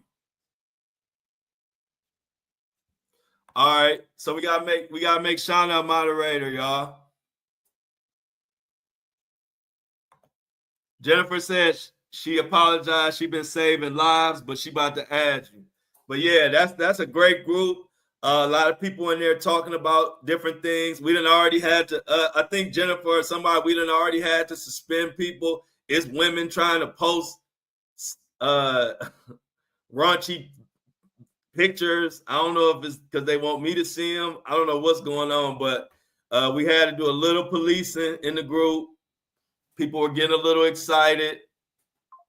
I don't know what was all about, but I think we got it under control. A few women in there was kind of like they was trying to be like Diddy. They were trying to be like Diddy. Yeah, I told you. Hey, look. Oh, what you mean? Look. Wow, Flo. You think I might have some stalkers? I would probably take that might out. I'll probably take that might out, but it's all good. They don't mean no harm. They don't mean no harm. They just happy to see me. No big deal. Oh, so Melody, we gotta add Melody to the yeah, they want they sure do. But I gotta I'm about to type, if I type this email address, can y'all send this? Can y'all send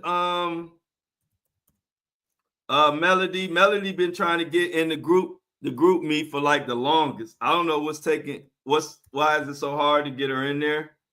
But we're gonna try to get it right now. So I'm putting her email in the chat. Moxie.mom.e.13. Okay. E.13. Okay, Shauna or Mini Me or whoever got control. Okay, thank you, Mini Me. Yeah, add her to the group me. This is Melody. Yeah, they be going crazy, y'all. I ain't gonna lie.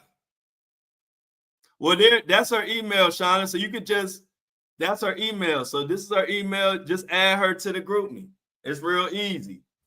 That's her email address, and add her to the group me, and then we'd be done with it.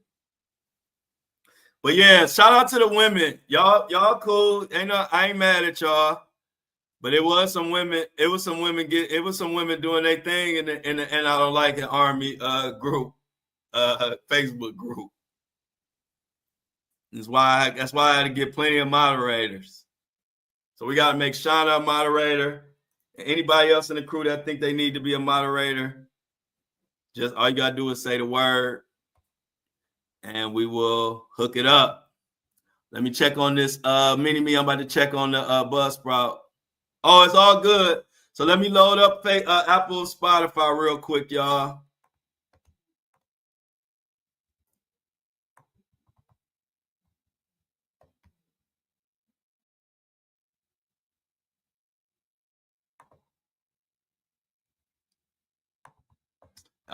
Just getting us loaded here on Apple and Spotify. Give me 1 second.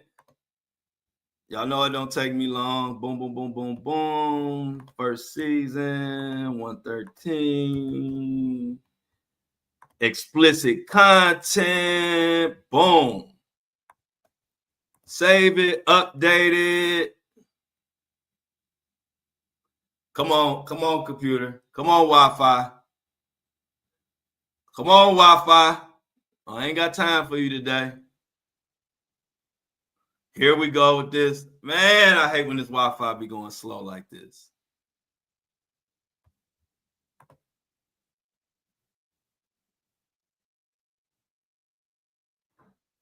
That's my commercials. Those my commercials for the podcast. How you think I got 100,000 downloads in 4 months? Let me That's my I love music. That's my marketing strategy. That's the best way. That's the best way to promote is with music.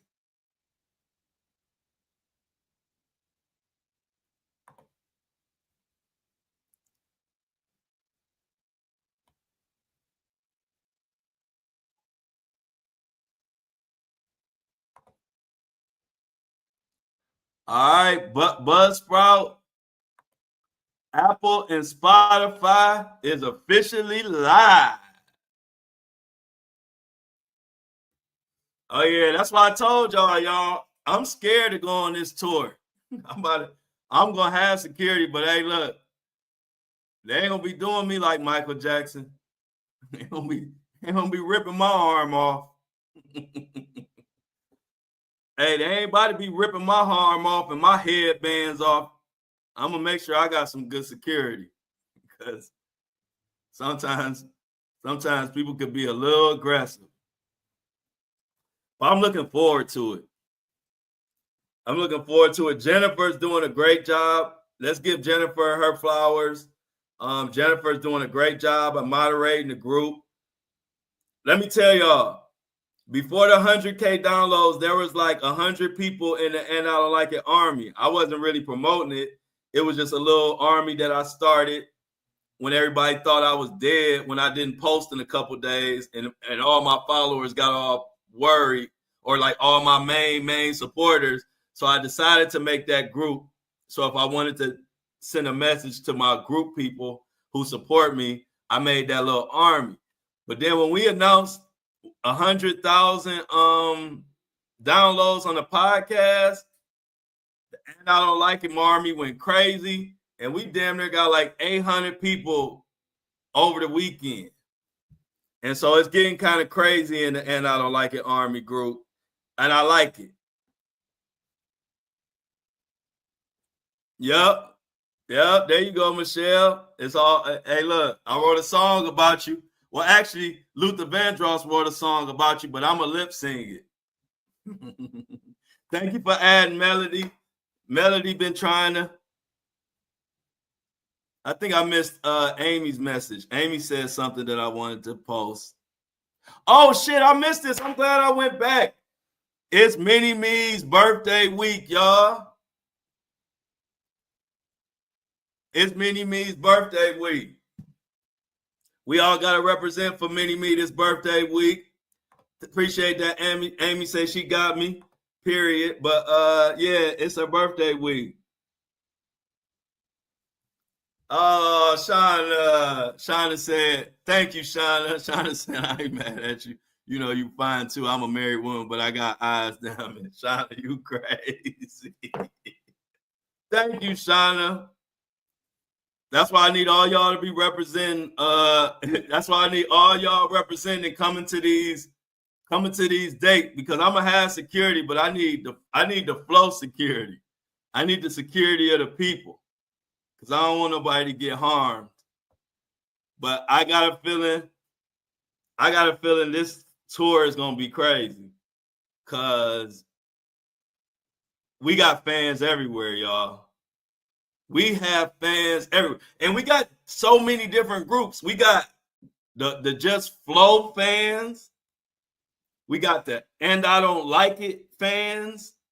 And we got the Flow Show No Filter fans. Like, we got 3 different entities that are all becoming huge brands on their own, which is crazy. Like, And I Don't Like It has its own movement. The Flow Show No Filter has its own movement. Me, myself, Flow Daddy Flow I got my own movement. So when you combine all 3 of these movements into one, motherfuckers gonna be famous. That's all I'm gonna say. So I appreciate y'all. I know y'all gonna have my back. We gonna turn up for Mona this week. What day is your birthday, Mona? So we can turn up. I might pop out a little bit extra time for Mona's B-Day.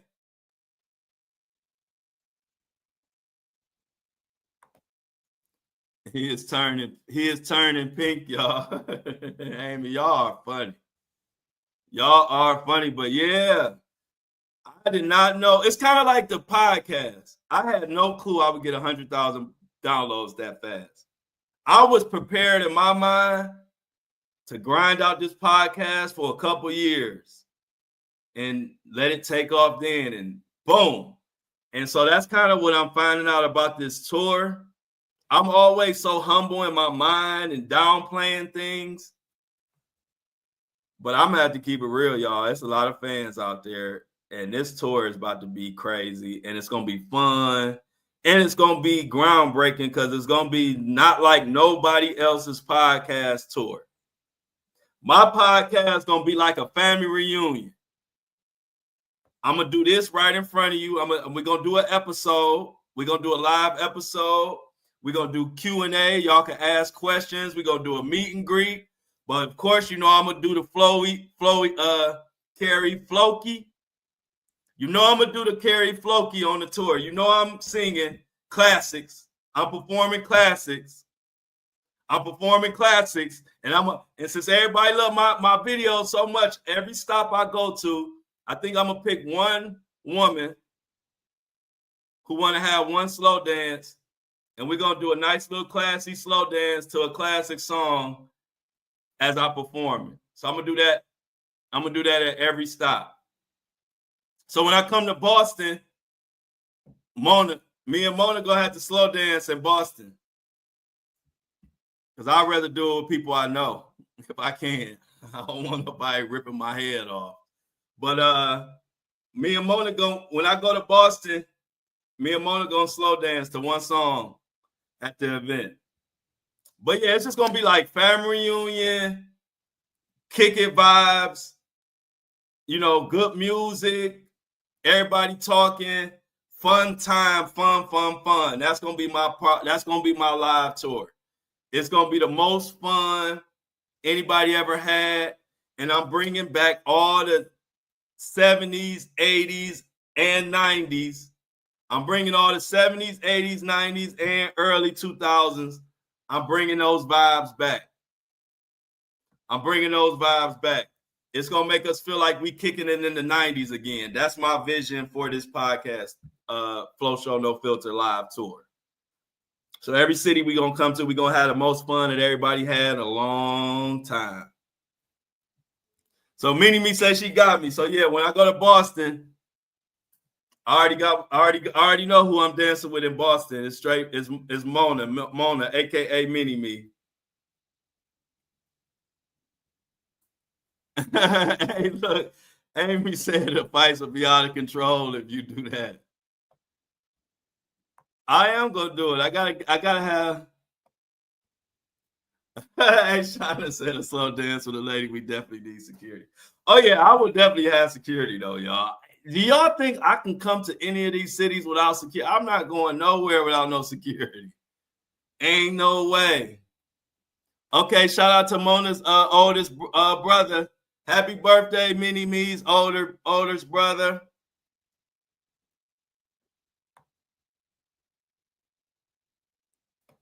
You're gonna have these women out here paying. Hey, we're gonna have a good time, Diamond. We're gonna be playing that good music. We're gonna let that Luther Vandross play. A chair is not a chair, even when there's no one sitting there. But hey, we gonna be kicking it. I can't wait. I'm excited. I got some big meetings. I'm reaching out to the Griot or whatever the name of that place is. I will be reaching out to them this evening, getting that locked in. So Detroit, here I come. I hope you're ready, Detroit. Oh, okay. Hold on. Who said they used to do security? Hold on. Let me go back up. Okay. Okay, Kingdom. Kingdom said, I used to do security back in the day. I got you in the shop, bro. Okay, because you know I'm definitely coming to Chicago, and I got team because I need official security, which I gotta pay for, which will be paid for through the tour and all that. But I need home team security in every city because I know I can trust y'all. Because sometimes I don't even know if I can trust paid security, but I can trust my Flow Show No Filter people. So Kingdom, when I come to Chicago, you got all access, and I know you got my back. Okay, so I got my dance partner in Phoenix. I got you, Genuine. So Phoenix, the only surprise gonna be what song that I choose, but it's gonna be a good time. But I think y'all know I'm pretty like good at kind of predicting stuff, but I think the slow dance is going to be one of the highlights of the tour, only because people don't slow dance no more. A lot of times people don't slow dance no more. They don't go like back in the day. Remember, we used to slow dance when we went out. Like then it became like nobody slow dance. It's just all bumping, grinding, fast, whatever. So, like I told you, this tour, I want this tour to remind us of the 80s and 90s. And if you wasn't around in the 80s and 90s, I wanted this tour to show you how we kicked it in the 80s and 90s. And so that's what I'm excited about. So Genuine, I'm ready. I'm ready when you're ready. When I get to Phoenix, good to know I already got my dance partner.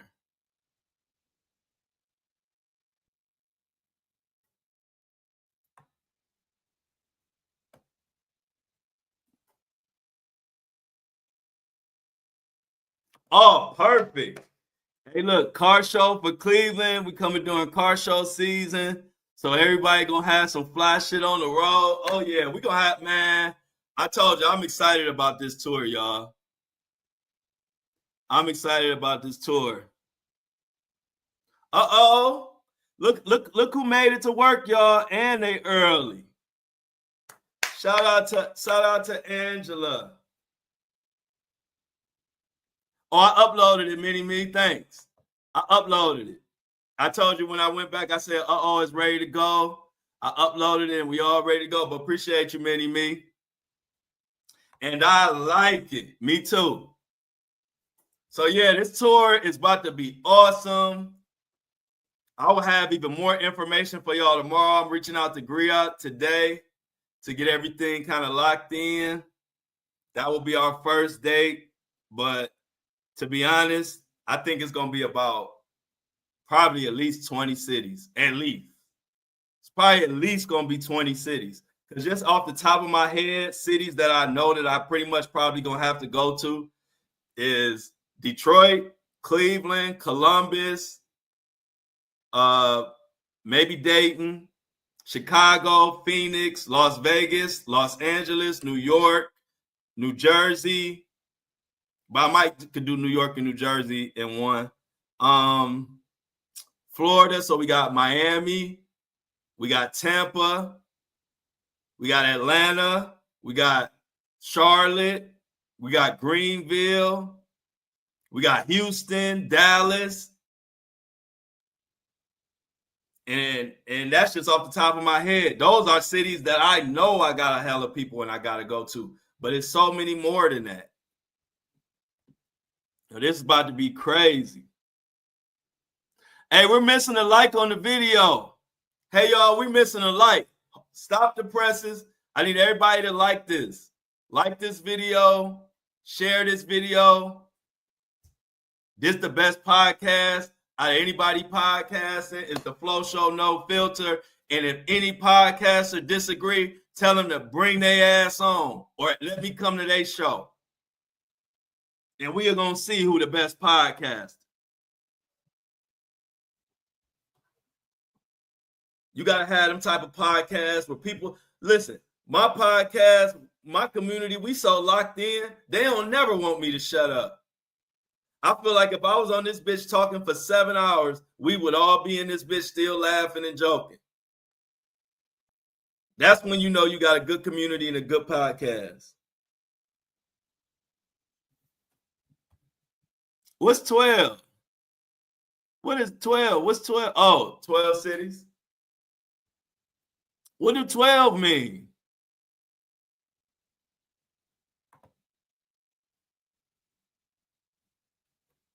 But yeah, let's come on, y'all. Let's like it, share it. But y'all, we have found Oh, okay. Oh, yeah. Put a 12 if you like the video. Okay, if you ain't liked it, then you don't need to be putting no 12. Let's get to liking it.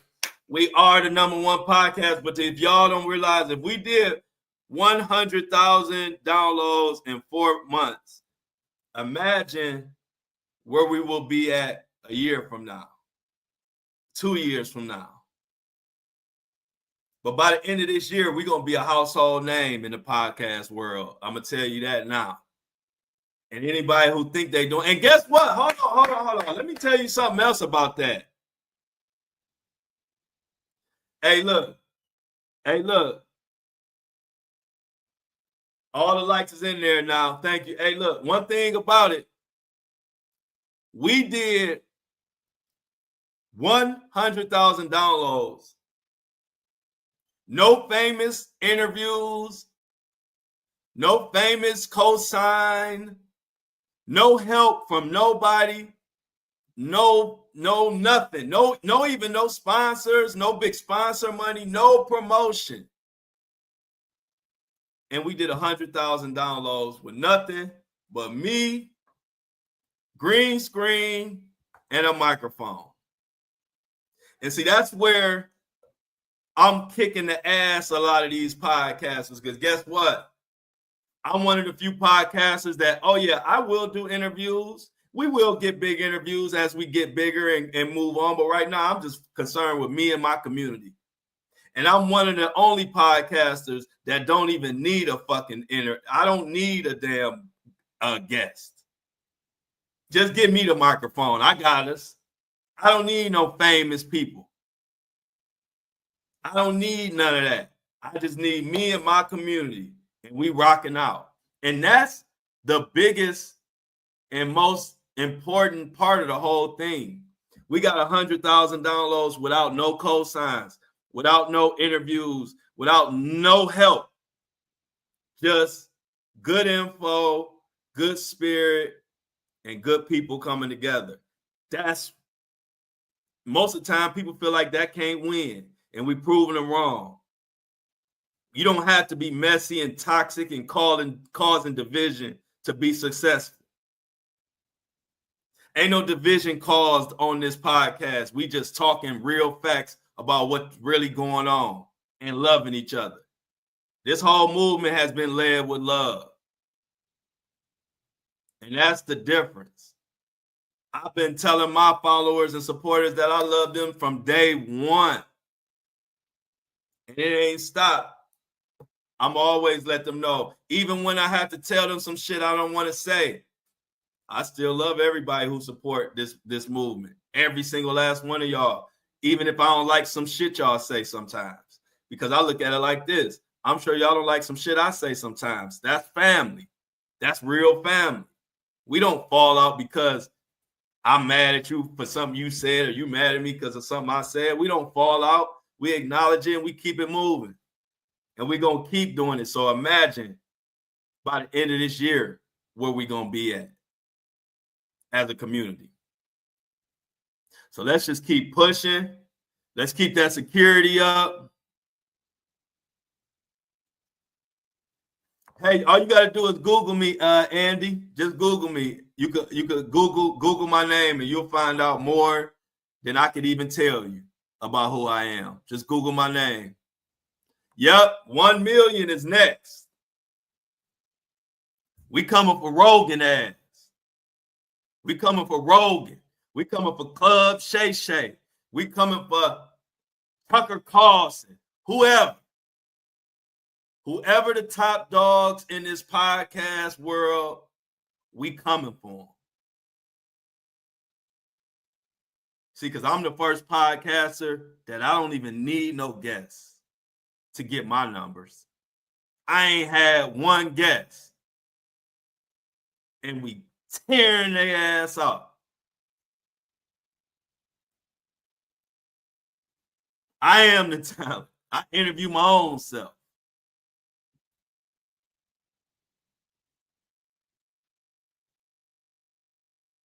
See? Check this out. Amy said, I got a shirtless host bringing a woman making trucks in Detroit. to a hairdresser who farms in South Carolina, to another young lady who has a 3-year-old who's getting in a mullet championship. He's going for the 3-year-old going for the mullet championship, and he'll be wearing Flow Show gear, representing the Flow Show. Flow Show about to win a mullet competition from a 3-year-old. It's not a more diverse group online. You're not going to find a podcast with a more diverse, more loving group than you're going to find right here. You're not. You're not. You're not going to find one. And I'm proud to say that. Because it ain't about none of that here. We don't give a damn who you are, what you got, or what you don't got. If you rocking with us and you genuine, you in.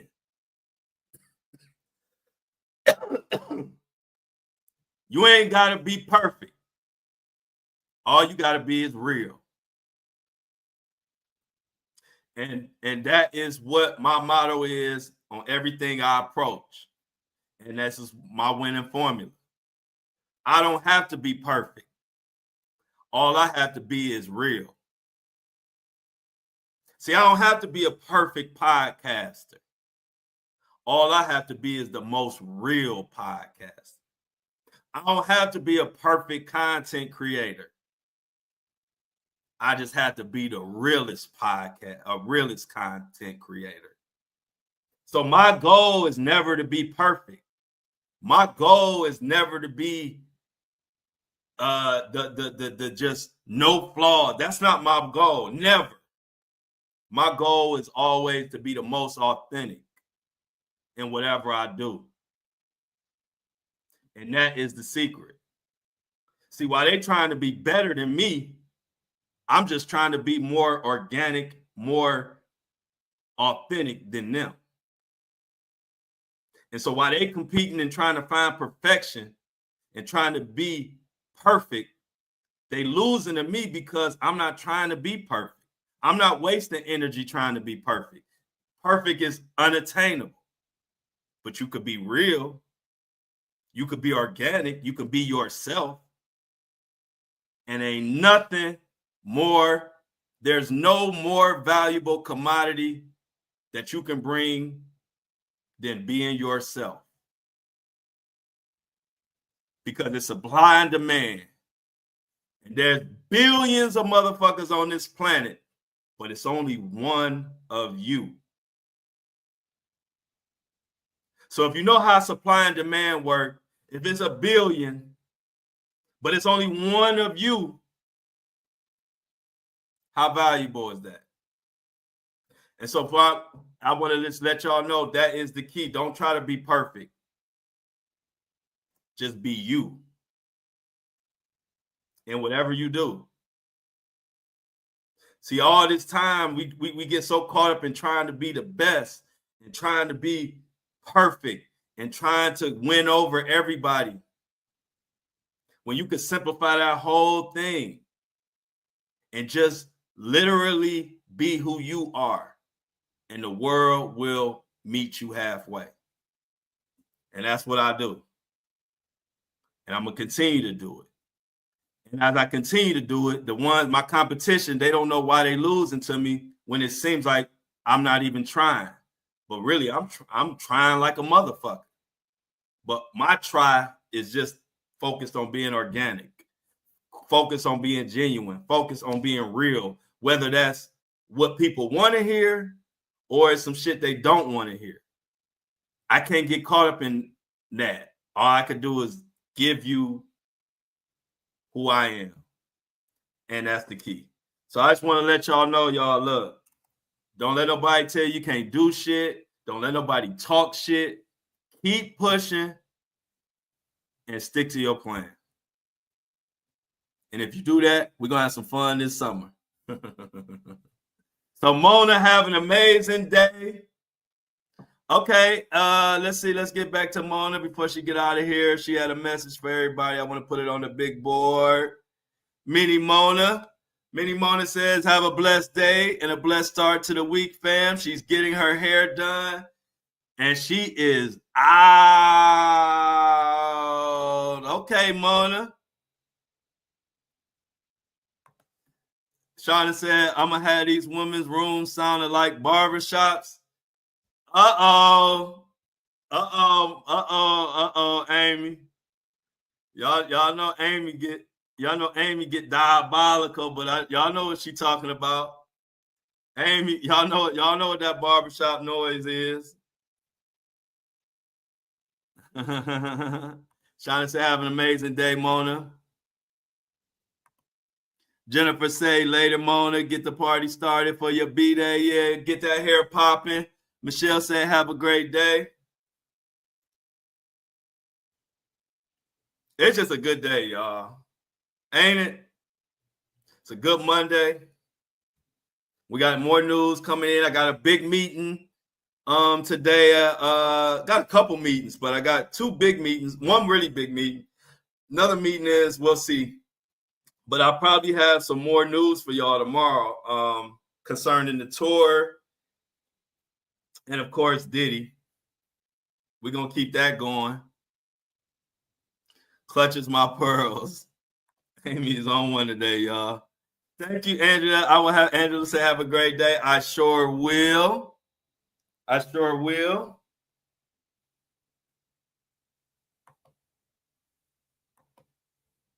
I sure will. Everybody, have a good one yourself. Looks like we got all the likes. Everybody's accounted for.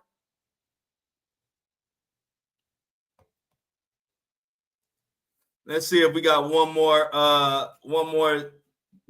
thing that I forgot to mention. Definitely join the group. Join the And I Don't Like It Army on Facebook, please. It's a good group, and we on there getting everything together, getting the tour together. Right now, main thing is we getting everything together for this tour. I think I'm even going to end up in Sydney, Australia. I have a hell of a following in Australia. I got a hell of a following in the UK. So I don't know if any of y'all are able to go like out of the country, but on one of those out of the country events, of course, we'll know way ahead, but I'm definitely going to the UK. And I'll probably end up going to Australia too. So anybody that might want to go overseas, I'll let y'all know. But I think the Browns play in London. The Browns play in London. And when I find out when the Browns play in London this year, I'm going to coordinate a tour stop in London. So I'm gonna try to go to London when my Browns play when they play in London. So I'll keep y'all posted on that. But Flow Show No Filter will be going out of the country, and two places for sure will be Australia and the UK. I got so many fans, like a lot of fans in Australia and in UK. So you added me to it. Oh, okay, y'all talking about something else. But yeah, so look, we got the next big thing is the tour, y'all. Like this is what we're gonna gear up for. We're gonna hustle. This tour is gonna be the thing that it's gonna be groundbreaking. It's gonna be like no other podcast live tour. It's not even gonna be nothing you can compare it to. So just like everything else we do, we're gonna kick ass and take names and do our thing. Oh yeah, of course. You know I got merchandise, Michelle. You know I'm gonna have merchandise. You know I'm gonna have tour. You know I'm gonna have tour merch. That's 100%. I'm already designing the tour merch.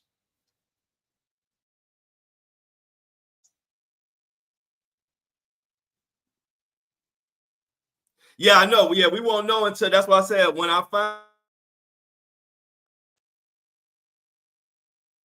find out, that's when I'm gonna let everybody know. We won't know until they release the schedule. I just know we plan. I just know the Browns are playing in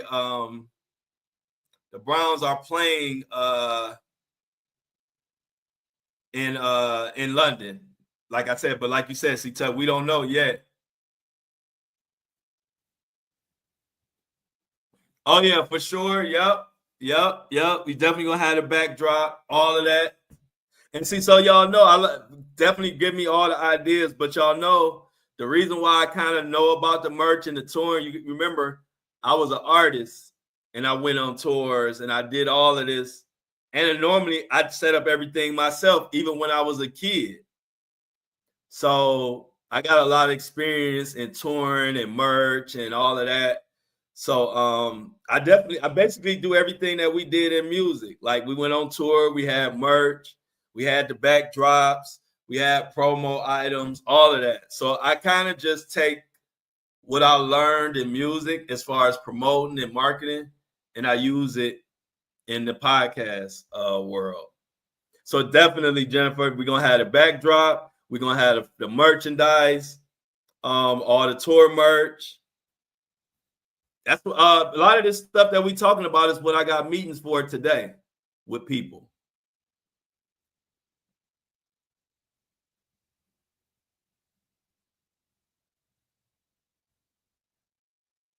Okay, cool. Shauna said she could set it up. Yep, that's a good idea. I love that idea. Shauna said she'll be able to set it up. I appreciate that. And that's a good idea, Michelle, to have people sign yeah, to have it like yeah, you know I'm gonna have that see, that's what I'm saying. Like that's a lot of stuff that we did in like the 80s and 90s that we're gonna do on this tour that a lot of people don't do. Like they don't even have like the little things you can sign for autographs, the little picture that they used to have on tours and stuff like that. We bringing all that back. We bringing all that back.